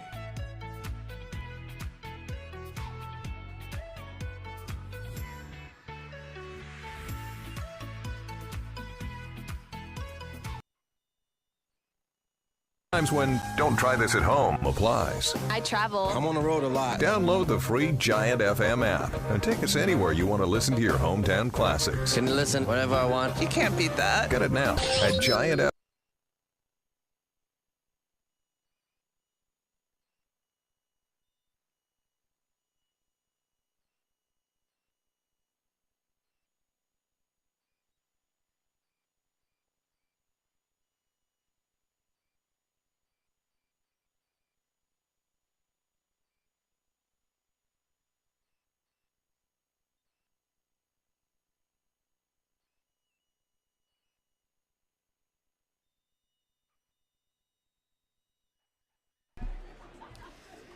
It's the 7th inning now as we move to the back third of this ball game. New pitcher into the game for the Jackfish. Great start put forward by Rich Carente. He gets through 6 innings of shutout baseball, only giving up 4 hits. Great start from him to get deep into the game, and now it's Wyatt Hummel coming out of the bullpen, making his first appearance of the playoffs here. First appearance of the series against the Panthers. His first pitch is outside. To Dan Mahoney doing the catching today for the Panthers. Mahoney picked up his first hit of the series back in the 4th inning. Hummel this year has pitched mostly out of the bullpen, pitched 17 games. 5 of those were starts. But other than that, he was coming out of the pen. 33 2/3 innings, 4.81 ERA. And in those 33 2/3 innings, the number that sticks out is the 42 strikeouts. Or 47, excuse me. I was going to say he's able to command the zone with his fastball. You see it there. But you're right. He strikes out a lot of batters, and he comes out of the pen quite often, but he is able to be that 4th guy, maybe if you need another starter. Now we see also Brett Lawson. He's getting up down in the bullpen for the Jackfish. Hummel delivers a 3-0, and it's on the inside corner for strike 1. Well, you might want to get a couple more arms in the ball games. You don't want to rest guys too long. Of course, we haven't seen Davey Mendez, who we thought might see in Game 1 or maybe even Game 2, but he did not get a chance to play yet. There's a guy, Brett Lawson, as you said, just warming up in the bullpen. As the ball's playing Plinko at the moment, above the head of the legendary Riley Radabenko here in Welland, Ontario. Ball bounced a couple of seats, and now it ended up right in front, right behind the Kitchener Panther dugout. Hummel's pitch misses down low, so that's a walk to the first man he sees. Dan Mahoney down to first base. Like the shout-out for Riley Radabenko right there on the broadcast. He's too much of a guy that gives too much time to the city of Welland that you can't. That's right. Every now and That's again, right. you got to mention guys like that, as Yep. he's been here every single game, comes and supports the hometown Jackfish, but he's a guy that helps out in any sport to make the team better. Now here's Drayden Sloat, the DH for the Kitchener Panthers. Pitch misses outside from Hummel as he falls behind another hitter. It's 1-0. He walked Mahoney, fell behind him 3-0, was able to get it back to a full count, then lost him. Especially in a game like this, with the stuff that Hummel has, you just got to come right after this Panthers lineup with fastballs. So he misses outside once again and falls behind 2-0. Yeah, something the Kitchener Panthers aren't really used to seeing in this ball game, because Rich Carente did a tremendous job of limiting his pitches and being able to sit down batters with efficiency. Sloat puts a ball in play, and it's going to get through the hole into right field. Drayden Sloat bounces a ball through and picks up his first hit. Pushes Dan Mahoney up to second base. And now 2 runners on with nobody out, and Brian Essery's going to come out and have a talk with Wyatt Hummel. Yeah, I think you might see a pitching change sooner rather than later. I don't know if they're going to pull the plug right now. However, when Corrente goes 6 innings, really has the team flowing. You don't want to, change any of that as Hummel now gives up a walk and a hit now. So 2 base runners on with nobody aboard. First time in a very long time in this ball game that the Panthers have had a little bit of success early with nobody out. They've had 2 base runners on. They've yet to obviously cash in a run. But we'll see what happens here now against the righty Hummel with nobody out. Base runner at first and second. See if they can at least move him over to third for the first time. And I like this move here from Esri to bring Hummel into the game. It's kind of a theme we've seen throughout baseball as David Polson, the third baseman, comes up to the plate. You have the soft-tossing lefty start the game. Then you go to a hard-throwing right-hander right after him. Sometimes it'll really throw off the hitters because they're used to one thing, and now they have to see another. So if Hummel can zone this back in and throw some strikes, he'll likely be good. The first pitch after the mound visit is a strike, and it's fouled off by Polson, and he jumps ahead 0-1, and that's big, finally jumping ahead of a hitter here in this 7th inning. Well, I think you're absolutely right. I think the message from Esri is just go back to what you're used to and settle down a little bit, as he has faith in him to be able to come into the ball game in a 7-0 lead, of course. But you want to continue the success off of what Rich Corrente did and how the offense was flowing with him as he goes right back to that fastball. And he's so confident. 47 strikeouts this season. Thanks a lot to that great fastball. 0-2 count on Polson. He's been behind both fastballs, so we'll see if he goes back to it here in an 0-2 count. Runner standing on second and first. Hummel pitching out of the stretch, and the fastball, Polson behind it once again, but he got enough of it to foul it off and keep the count right where it is. Standing at second base is the catcher Dan Mahoney, and then Drayden Sloat, the DH today, stands at first. Well, I think you go right back to the fastball again. It's what's working, and yeah, he's able to foul that away, but he has so much command of the zone when he's able to control that fastball, and he's been really good in the first 3 pitches of this at-bat. Another fastball from Hummel. That time it missed quite a bit up high. Moves the count to 1-2. Now possibly we see him come with a breaking ball here, as he's thrown 4 consecutive fastballs to Polson. 1-2, he went back to the fastball and missed outside. Called out there by Adam DeCare, and it's 2-2. Well, you almost have to think something has to change here a little bit, as he's been able to not really find consistency yet coming into the ball game in relief of Corrente, as Corrente was so efficient, able to get batters out so quickly. Another fastball that's fouled away by Polson. Keeps the count right where it is at 2-2. And once again, he just has not been able to catch up to the fastball in this at-bat. Keep going to it because he's throwing it over the plate right now.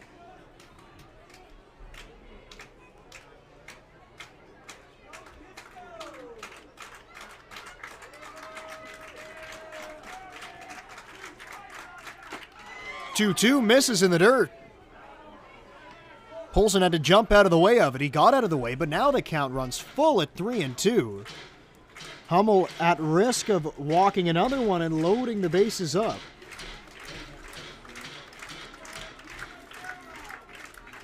Crowd trying to get Hummel through this inning, trying to get him to get the first out here in this 7th inning. Pitch to Polson, it's fouled away. Polson continues to put together a good at-bat.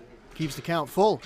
Yeah, he's behind it every time, but he's able to get just enough of the wood on that ball to keep the at-bat alive. And he's really kind of getting into the head here of Hummel a little bit, who can't seem to find that third strike. Sometimes it can be frustrating on the mound, too. You keep throwing the pitch where you think you want it to go to get an out, but the man of the dish keeps fouling it away. Another 3-2 swing and a miss. Came back right with it on the outside. Polson came up empty for the first out. That out is absolutely huge now, as a ground ball can turn it into a double play to get out of the inning. You load the bases, and now you may have to put another pitcher in a really tough situation, as I'm sure Esri does have a short leash on Hummel, and you don't want to bring in a pitcher into the ball game in a bases loaded with nobody out situation. And it's Evan Sherman coming up to the plate. Sherman grounded out to third base in the 2nd inning, and he also has a single to center field before being erased on a double play. Hummel's first pitch to Sherman goes off the glove of Cocker, and both runners are going to move up. Moving into third base is Dan Mahoney, and it's Drayden Sloat following him into second. And now the double play possibility is taken right out of order. Yeah, tough first pitch as that one gets away from Cocker in the dirt, went off his glove, unable to make that grab. And you don't often see Cocker make a mistake like that, but unfortunately unable to pick up that pitch from Hummel in the dirt. A tough play, but a ball that gets by him. And now you're right, 2 runners in scoring position here. The first time tonight the Panthers have had this opportunity. Hummel going to try to work out of it. Here comes a 1-0 swing and a miss from Sherman. And it's 1-1. We know he has the ability to get strikeouts. Obviously, he got a strikeout of the first hitter in David Poulsen. This would be another huge opportunity to pick up a strikeout. But the infield playing back, a ground ball likely gets a run home. Also, a fly ball in the outfield would get a run home. Sherman swings through another one. He went back with the high fastball right there. And it's 1-2, the same pitch that he got Poulsen to swing and miss on. Well, I think you have to go right back to it as both Poulsen and Sherman are way behind the fastball. As Poulsen able to get a long at-bat, just getting a piece of it. But Sherman again behind this heat coming from Hummel.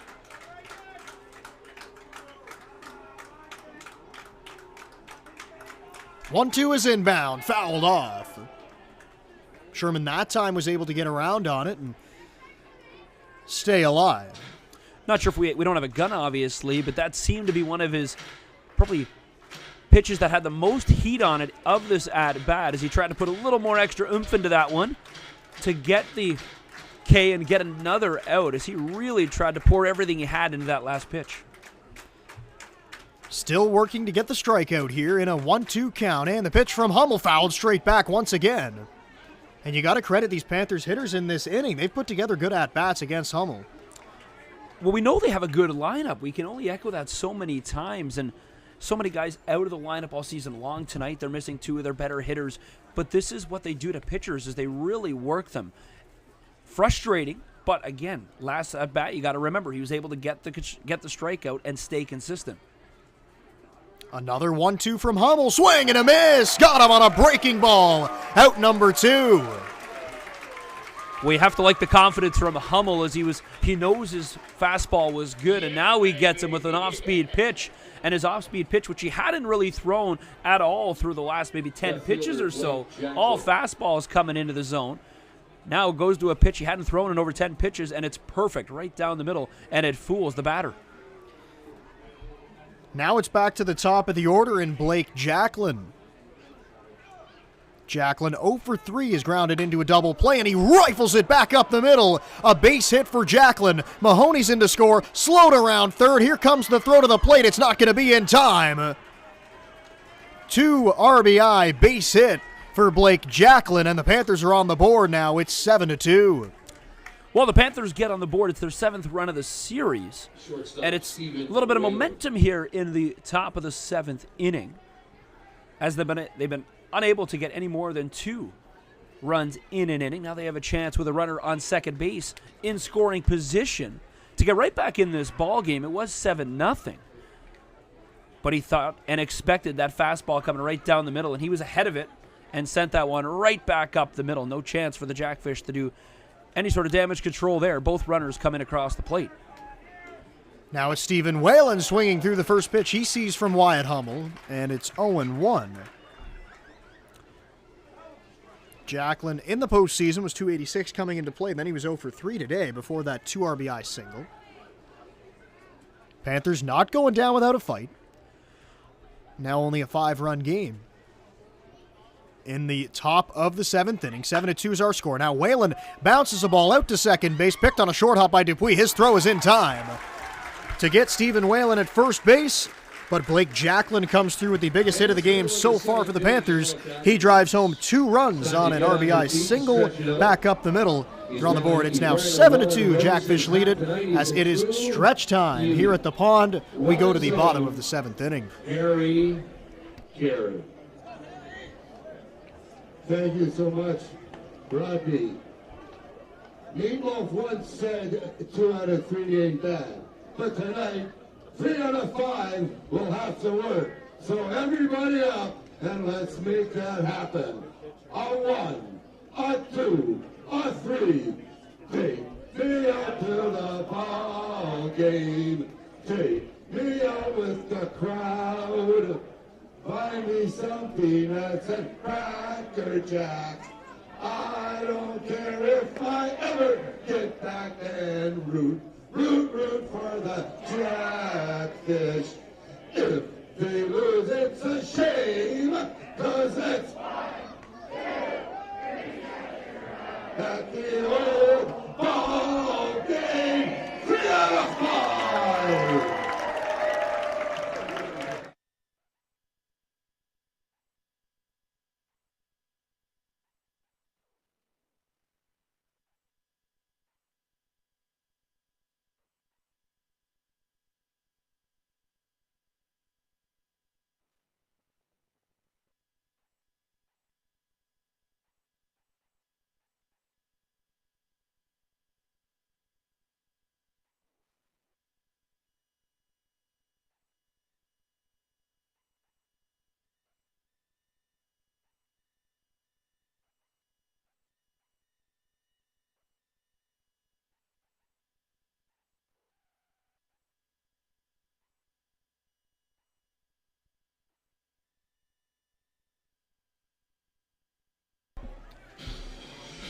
Seventh inning stretch over. Bottom of the seventh inning we go. It's Mattingly, Romanen coming to the plate. 3, 4, 5. Due up, Romanen, Cocker, and Smybert. And it's a new pitcher in the game for the Panthers. It's Adam Robertson coming out of the bullpen for his first appearance in the playoffs. Made 14 throughout the year. 3 starts, mostly coming out of the bullpen, though. ERA at around 11.5. As the lefty delivers on the outside corner. And he jumps ahead of Romanen 0-1. We'll see if the Jackfish can have an answer here. Yes, they have a 5-run lead, but the Panthers showed a lot of life in that top of the 7th inning. First time tonight. Bounding ball out to right field. It's through. Romanen on at first with a single. His second hit of the game. And now Sam Cocker comes up to the plate with a runner standing on base. That ball all the way to the outfield and actually took a weird hop off the face, I believe, of Narabeki as he tried to keep his eye on it. It took a weird hop in the field, and it went right up towards his chin, and he was able to block it. But a good hit and a good at-bat to get a leadoff man aboard. It's Sam Cocker now to the plate, taking a strike on the outside corner. Robertson had 24 walks and 22 strikeouts. So sometimes the control can elude him a little bit, but he does have good stuff when he's throwing it in the zone. His final appearance of the season came against the Toronto Maple Leafs, and he picked up the win in that game. He actually made the start for them. Went 5 innings, only gave up 3 hits, and no runs were allowed. So he finished off the season on a strong note, trying to do the same and carry it in to his first playoff appearance.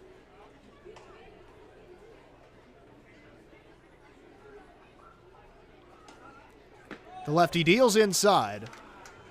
And it moves the count to 3-1. Talked about his ERA around 11.5, but over his last 5 starts of the year, only gave up 3 runs over those 5 outings. Only one of those came as a start. So he finished off the season strong, but now he loses Sam Cocker. And 2 runners on, and you said it. The Jackfish, see if they have an answer. They're in the right spot right now in the 7th inning. Well, sometimes when you bring in a new pitcher, it obviously doesn't go well. The Jackfish learned that in the last half inning as Hummel came in, was able to control the zone once he got going a little bit, but 2 runs did come across the plate. The first 2 runs after Corrente went 6 scoreless innings. Now the Panthers, with nobody out, find themselves in the same spot the Jackfish did just about 10 minutes ago with 2 runners on and nobody out. And now a mound visit. Dan Mahoney out from behind the plate as he needs to have a talk with Adam Robertson. Out on second base right now is Mattingly Romanen, and he had a single to right field, and then Sam Cocker, who just walked, stands at first. Nobody out. James Smybert at the plate. Tyler Dupuis on deck. Smybert had an RBI double in the 3rd inning. Lefty on lefty matchup, it's a ball, and it's 2-0. Robertson really having difficulties finding the zone in his first inning of work. as there's another arm loosening up for the Panthers. And then on the Jackfish side, Brett Lawson continues to throw. Looks like he will get the 8th. Smybert swings and bounces the ball out to first base. That's a fair ball. Stepping on the bag is Keegan Marsden. He gets the first out of the inning, but both runners move up. Roman into third and Cocker to second. Well, sometimes you just need to get your first out under your belt to gain a little bit of confidence when you come into the ball game, and that's what Robertson will hope for here, as now he'll face a tougher situation behind him. 2 runners are in scoring position for the Jackfish at second and third, and with one of the hottest bats in the IBL right now, Tyler Dupuis in the dish. Dupuis comes up, and the infield comes in for the Panthers. Don't want to allow any more runs to come across the plate. So that's a ball inside. It's 1-0, especially when you got back on the board in the top half of this inning. It can be a little bit demoralizing if the Jackfish come right back and get a couple more runs. So they're going to try to cut anything off going to the plate. Dupuis swings and misses on a high fastball, and it's 1-1. Well, there's smoke in right field now, and I'm not sure if someone's having a nice bonfire behind the ballpark, maybe cooking some spider dogs. However, he tried to send that pitch all the way over the moon. Yes, a big swing from Dupuis. That's a breaking ball. Hit out to shortstop. It goes off the glove of Whalen, and it's into left field. Romanen's going to come across to score. Now Dupuis going to try for second. The throw in there, and he's going to be tagged out. A little bit of a base running miscue by Tyler Dupuis. A little bit over-aggressive that time. He gets tagged out at second, but the misplay at shortstop allows another run to score. It was a close play at second an inning ago when the Jackfish were up, and it seemed that when the Jackfish tried to steal, he was going to be called safe, and he was called out. However, this time, no chance Dupuis was going to get there in time. As a little poor base running by Dupuis to try to push the envelope a little bit, and Ben Mercier makes the correct call of out, as that one was very obvious. There was no chance he was going to get into second base.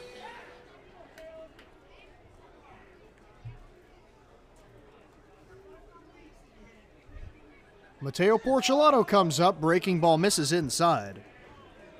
And that's a ball. Dupuis thrown out, trying to stretch that. We're trying to move up on the throw. Now that ball was hit pretty hard off the bat. It was a makeable play for Stephen Whalen, but don't know if that has been scored an error or not. It was a tough play. It was hit hard. Now the first 2 pitches coming to Mateo Porcelato inside. The first one, Porcelato had to spin his shoulder out of the way as it nearly hit him in the shoulder. This one up and in. 2-0, Porcelato swinging away. And it's 2-1 now. A lot of the times when a pitcher has been struggling with their control and he just missed 2 way out of the zone, you might be taking until you see a strike, but Jackfish are an aggressive team. Porcelato was swinging away, but he fouled it off. It's now 8-2 Jackfish lead. They did get one of those runs back. Porcelato trying to get both of them back right here. Pitch misses down in the dirt, blocked behind the plate by Dan Mahoney. Well, after the last inning, as Reed was coming off, there was a little argument and frustration shown between the batter and Reed. We'll see if anything comes of that. Is not much yet, but there was heat and tension between the 2 ball clubs. And the pitch misses inside. Porcelato takes a walk. Second walk of the inning issued by Adam Robertson. And here comes Hogan Brown with 2 outs and runners at the corners. Well, you can't say much more about Hogan and Brown. Maybe not the best performance in today's ball game, not living up to what the bottom of the order has been able to do in game 1 and 2. But he has had a tremendous latter half of the season and opening 2 games of the IBL playoffs. Good guy to have at the dish here with 2 men on. Now he'll look to come through with 2 outs. The breaking ball is right there for a strike. It's 0-1. Opening pitch had a lot of movement on it. Clearly not what Hogan Brown is looking for, as that pitch sunk a lot right over the dish. It's inside. 1-1 now. Porcelato at first. Cocker over there at third. And there goes Porcelato. There will be no throw. The ball was down low below the zone. Looked like he picked on a good pitch to run on. It was a breaking ball. and he gets in easily. Hogan Brown Matteo Porcelato taking the bag, now his second stolen base of the playoffs. Now 2 runners in scoring position for Brown. He takes down low below the knees, and it's 3-1. Robertson continues to fight his command. Yeah, tough when you have 2 outs, and the defense makes a good play to be able to get Dupuis trying to steal and go to second and really extend that hit, as you mentioned. Brown gets sawed off and flies a ball out to shortstop. Making the grab is Stephen Whalen to finish off the inning. The Jackfish do score, though. It is now 8-2 Jackfish as we go to the 8th inning. 1018, the Jackfish.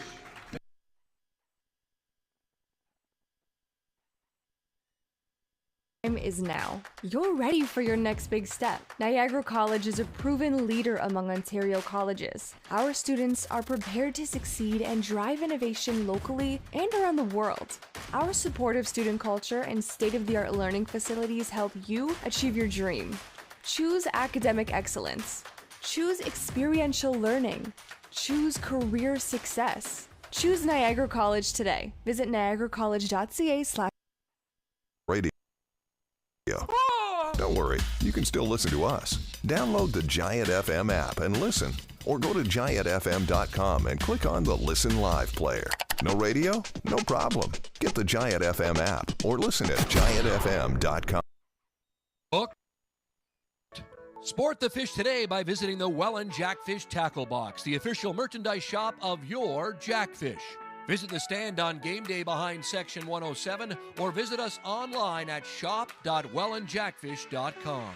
There you'll find official on-field hats, t-shirts, novelties, and so much more. Join the Fishhead Nation and shop today.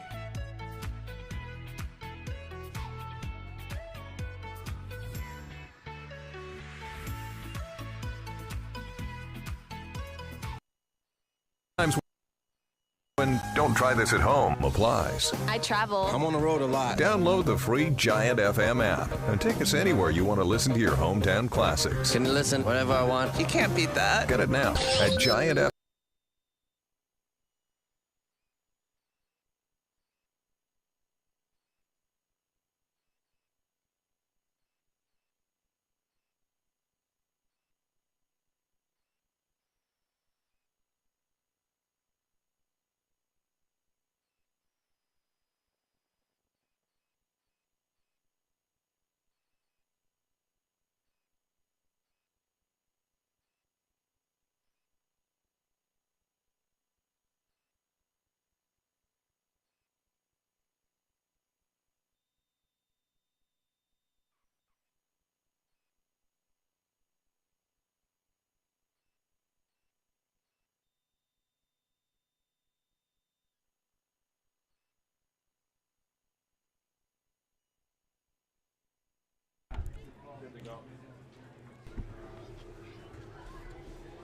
Eighth inning we go now. Andy Leader coming up to the plate for the Kitchener Panthers. And Wyatt Hummel is out of the game after 1 inning of work, and now it's Brett Lawson into the game for the Welland Jackfish. Lawson here on the mound with his first appearance in these playoffs. 4.11 ERA for him in 11 games. Hit hard to left field, but it's caught by Brandon Nicholson. 1 pitch and 1 out for Brett Lawson out of the bullpen. That's a good start. Yeah, it's kind of a double-edged sword when you think of it because it's a 1 pitch, 1 out, but a very solid contact hit from Andy Leader, which just happened to go right to the left fielder for the Jackfish. But efficiency is there for sure when you get the opening out on your opening pitch coming into the ballgame. Lawson rocks, now fires to the plate, and that's a strike. Lawson, another guy, we talked about it all game long with Corrente on the mound. This is somebody else who just is always around the strike zone, does not walk many hitters, only 2 walks in 19 2/3 innings this season.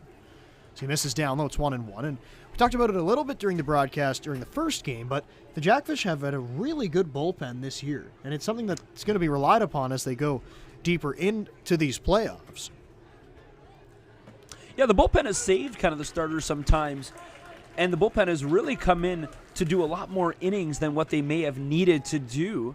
And Esri, I'm sure, did not want them to work as much, but I could picture a guy like Chris Bawato, who is, used to start ball games, but he's come in so many times. Casey Howard has come in several times to pitch a lot more innings than maybe they were planned to pitch. But that's a good problem to have when your bullpen can save you and go 3 or 4 innings rather than just 1 or 2. 2-2 from Lawson is fouled away by Keegan Marsden. Marsden 0 for 3 in the game, and you look at the names coming out of the bullpen, like Howard, like Bawato. You also have Lawson. Hummel has been good, and then, of course, Davey Mendez at the back end. A lot of difficult guys to face coming out of this Jackfish bullpen, and Lawson is now in a full count to Marsden after getting a quick out. Lawson did make one start this year.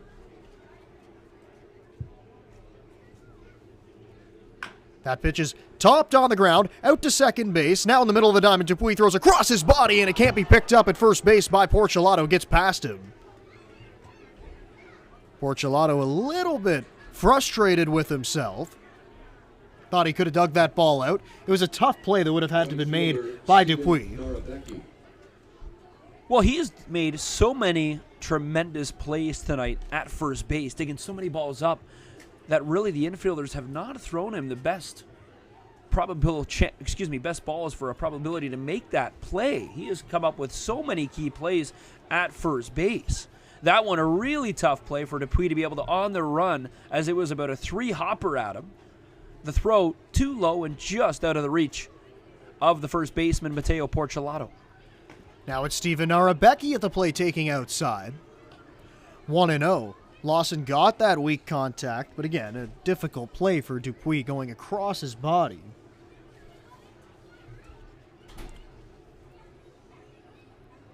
.1-0 pitch, misses outside. It's now 2-0. Also taking a look at the out-of-town scoreboard once again, the postseason edition out-of-town scoreboard. Hamilton Cardinals still leading the Guelph Royals in the top of the 7th inning now. That game's being played in Guelph.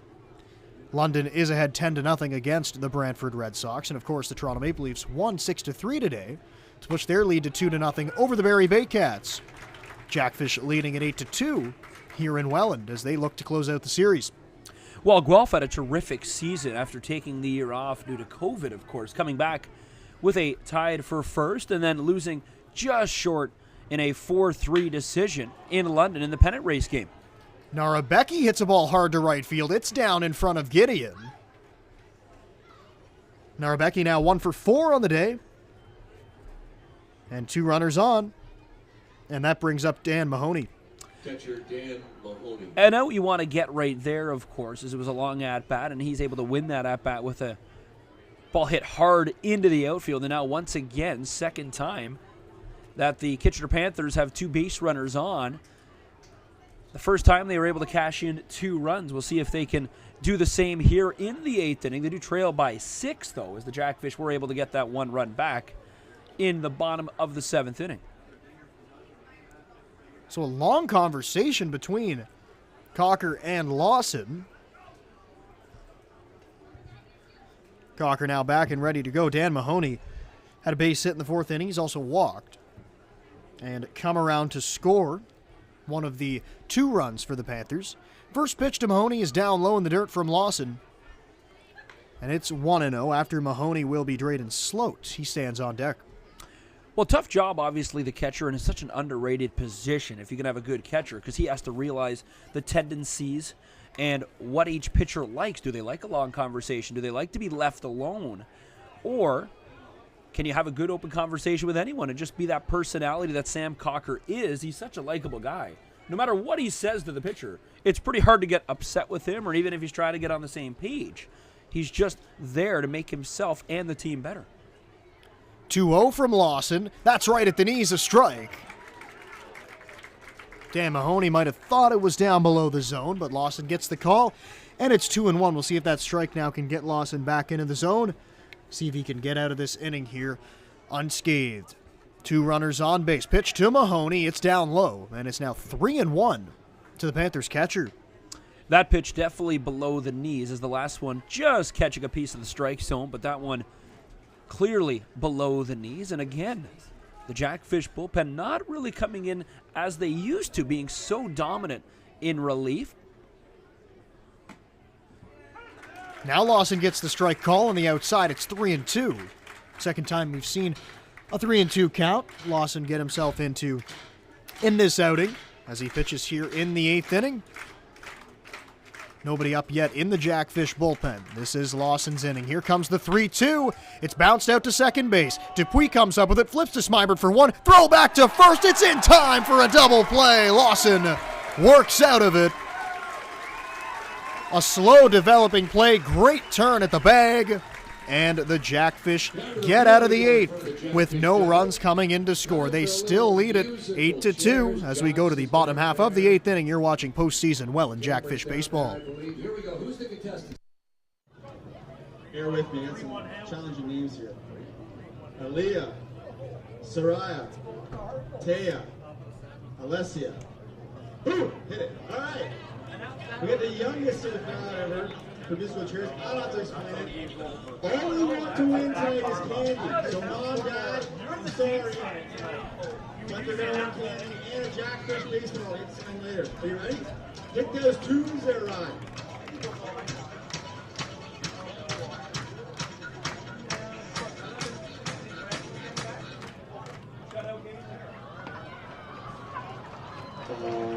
Ty guy's out. Taya's in, the youngest, with a scraped knee. All right, let's go. When I met you in the summer, to my heartbeat sound. I totally can skip, so this is great.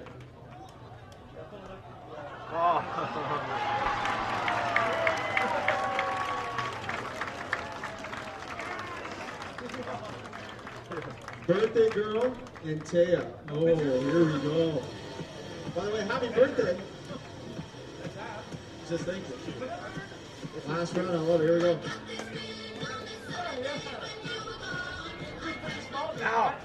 Oh, boy. Congratulations, birthday girl. Walking home with candy. And the Welland Jackfish.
Left fielder number 13, Brandon. In the 8th inning now, Brandon Nicholson coming to the plate and a new pitcher into the game. For the Kitchener Panthers, it's Matt McGovern. Ottawa native, long-time IBL veteran. He's made 7 appearances throughout the year, 9 2/3 innings, really just a one-inning guy. 5.58 earned run average, 11 strikeouts, and 5 walks throughout the year. Decent year for him coming out of this Panthers bullpen as he's pitching out of the full one in the air, right up the chute. Dan Mahoney reaches out and makes a grab. For the first out of the inning, one pitch, one gone for Matt McGovern. Again, just as Lawson did, get that first pitch, first out, and McGovern, quick work of the struggling Nicholson for the Jackfish to bring up Gio Morello. I think every time Rod Mahood, the PA announcer here, announces Morello, he adds another rolling R second onto his name. Very impressive work by the voice of the Fish. Now we have a slight delay here, so we'll take another look at the out-of-town scoreboard. 4-1 Cardinals lead it now in the 7th inning against the Guelph Royals. London winning 11-0 against Brantford. They play in the 5th. And now Gio Morello steps up to the dish with one gone here in the 8th inning. Matt McGovern rocks and fires a breaking ball for a strike. A swinging strike. It was fouled off, and now it's 0-1. Pretty sure you could tell Morello wanted that baseball as he took everything he had into that one. Just getting a piece of it. Morello down in the count early. Here comes the 0-1. It misses down low. Evens up the count. Morello reached on an error by the shortstop. Third pitcher of the ball game for the Kitchener Panthers tonight. There's another quick work to get 2 up, 2 down. A couple of outs for the Panthers team who are down to their last 3 outs. As we go to the top of the 9th, only one more out the Jackfish have to give here in the 8th. It's Justin Gideon at the plate for Matt McGovern to face, and it's a breaking ball bounced out there towards first base, but it's foul. And it's 0-1. Taking a look down in the Jackfish bullpen, that's Davey Mendez warming up. He'll likely pitch the 9th. Little musical composition. I hear the trumpets warming up a little bit. Speaking of music, I love Justin Gideon's walk-up song because it says "Giddy Up" in it. Giddy up, baby. No, I don't really know the song, but I just think that's a great choice. The crowd chanting "sweep" now as it's fouled off by Gideon, and it's 0-2. Well, the Welland faithful have a little bit of character in them and a little bit of fun as the Rose City gets a little bit alive here on a Saturday night. It's nice to see, though, because Welland has not really had many championship teams in a long time. The Junior B Hockey Club and the Lacrosse Club for the junior programs. Gideon puts a charge into one, but it's going to be well foul. Wow, that ball was hit a long way. Hit the Goodyear blimp, trying to get the nice, pretty pictures of Welland Stadium. But the Lacrosse Club, the Hockey Club, really lackluster in the last number of years. But this is the team that the Welland faithful has bought into here as a chance. Their first ever sweep in franchise history. McGovern pitches to Gideon. It's popped up high in the air, down by the Jackfish bullpen, going over his Polson. He overran the baseball. David Polson kept going over there, and it's tough when you get around those bullpen mounds. But he got too far and couldn't reach back to make the catch. Not sure which hit was higher. That was another moonshot. As the Majors continue to have a game with the Red Sox, who are still looking for their first run of the series. Majors lead it now 14-0 in the 5th. Still 4-1 in the other game between Hamilton and Guelph. Gideon sitting in an 0-2 count. McGovern out of the windup. Ball's hit in the air, right field. Narabeki moving over medium depth. He's underneath it, and he puts the squeeze on it to get the out. Matt McGovern out of the bullpen goes 1-2-3. Makes easy work of the Jackfish lineup. It's closing time. Jackfish looking to finish off this first series of the IBL playoffs. Davey Mendez is going to be the man asked to end off the ball game as we go to the 9th. Now, you're ready for your next big step. Niagara College is a proven leader among Ontario colleges. Our students are prepared to succeed and drive innovation locally and around the world. Our supportive student culture and state-of-the-art learning facilities help you achieve your dream. Choose academic excellence. Choose experiential learning. Choose career success. Choose Niagara College today. Visit niagaracollege.ca/. Radio. Don't worry, you can still listen to us. Download the Giant FM app and listen, or go to giantfm.com and click on the Listen Live player. No radio? No problem. Get the Giant FM app or listen at giantfm.com. Sport the fish today by visiting the Welland Jackfish Tackle Box, the official merchandise shop of your Jackfish. Visit the stand on game day behind Section 107 or visit us online at shop.wellandjackfish.com. There you'll find official on-field hats, t-shirts, novelties, and so much more. Join the Fishhead Nation and shop today.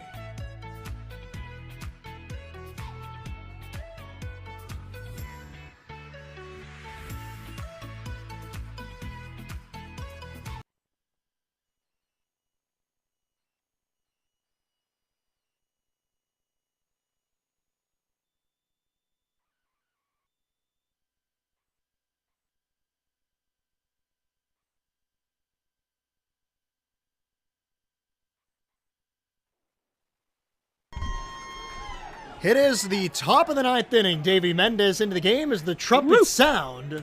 Everybody in the ballpark fired up. If that doesn't get you fired up, I don't know what does. I don't think anything will. It's like the bugle at the racetrack. The race is about to start. Drayden Sloats the hitter, and he will be the first man to greet Davy Mendez as he misses with a fastball up high. I mean, there's not much that you can say about Mendez that hasn't already been said about Davy Mendez. No runs given up this year in 11 outings, as that's a strike painted on the outside. He struck out 23 batters, only walked 4 through 13 innings. He only gave up 1 hit throughout the season. He pitches out of the windup, and the 1-1 from Mendez. Fastball swung on and missed. Sloat behind it. And it's 1-2. And it's just such a luxury to have for any team, and in this case, the Jackfish, when you have that guy who you know can come into the ninth and you know he's going to be able to shut down the game. Well, he's definitely the guy for the Jackfish, no doubt about that. Yeah, this ball's put in play out to shortstop. High hop for Smybert. The throw is in time to get the first out of the ninth inning, and the Jackfish are 2 outs away from moving on. Well, you could tell the fans itching on their seats now, as this is, like we said, this is the first kind of team that Welland has seen in a long time that has a true chance to bring a championship home to Welland. As, of course, this would be a big step, first ever sweep in franchise history for the Jackfish, if possible. And second ever playoff series win.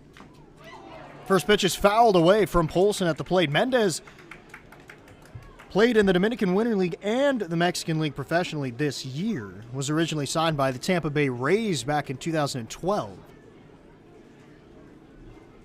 Has spent time in their organization, also spent time in the Pittsburgh Pirates organization. He's ahead of David Polson, 0-1.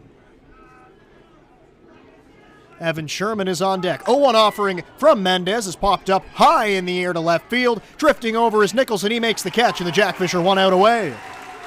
Well, you're down to your last out for the Kitchener Panthers, and it's all but over now for the Welland Jackfish as the fans getting right into this one.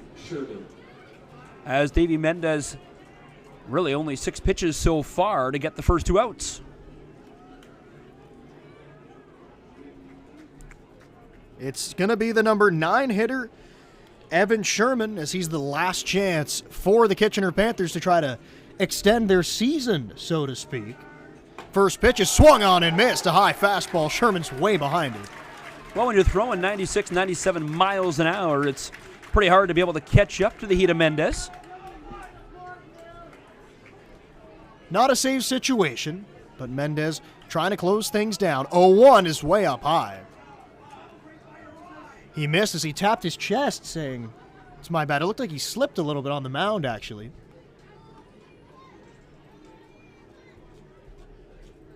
He climbs back onto the rubber now and delivers a 1-1 strike right down the middle.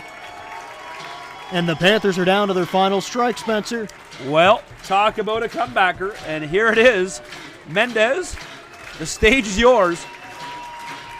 Crowd getting into it now. Everybody who is in attendance are on their feet. So is Spencer. We're on our feet here in the press box as well. The pitch from Mendez, swing and a miss. Strike 3. Mendez strikes out Evan Sherman, and the Jackfish punch their ticket to the second round of the Domenico Cup playoffs. Well, you can't ask for much more from the Welland Jackfish as they had a terrific season. You knew it was going to be a terrific playoff push.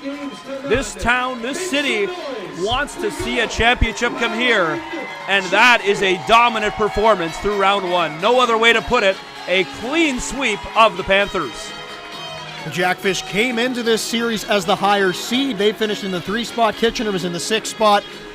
And they took care of business exactly the way they needed to do it. They take this game 8-2. And if you really look at it, yes, the offense was great, but you got to love the pitching performance from Rich Corrente to start off this ball game. Oh, he was tremendous. Like, if you want to give a Player of the Game award, I think Rich Corrente deserves that more than anyone here. Mendez puts the icing on the cake, but that cake and that whole game tonight was built off a strong arm of Rich Corrente. Comes in, throws 6 innings, gives up no runs, only a couple of hits. He was dominant for the boys from the Rose City. Could not ask for a better start for number 52. So with that great start, with that win, the Jackfish now move on to the second round of the IBL playoffs. As the fans loud, everybody sticking around. Teams shake hands as they finish off a well-fought series for the Kitchener Panthers. Their season has come to an end. And now the Jackfish await their second round opponent. Well, the Guelph Royals come in as the number 2 seed, but they're in tough tonight as the Hamilton Cardinals currently have a 4-1 lead in game 1. But what this means for the Jackfish is there will be at least a week off probably to kind of hone in some things, get the bats going, try to get in as much practice as you can. But you have to kind of remember what this happened here. This is historic night for Welland as it's their first playoff sweep in franchise history. Live off this momentum, keep it going, but at the same time, you got to put this a little bit behind you and say, hey, new series, now we got to be even sharper for round 2. So Jackfish take the game 8-2. They take the series with a sweep 3-0. And they're moving on to the second round of the Domenico Cup playoffs. Thank you, everybody, for coming along here today for this edition of postseason Jackfish Baseball. Thank you from our producer, Brent, from Spencer Tangway. I'm Brendan Lang. Thanks for coming along. Jackfish win the series. They're moving to the next round, and have a great night.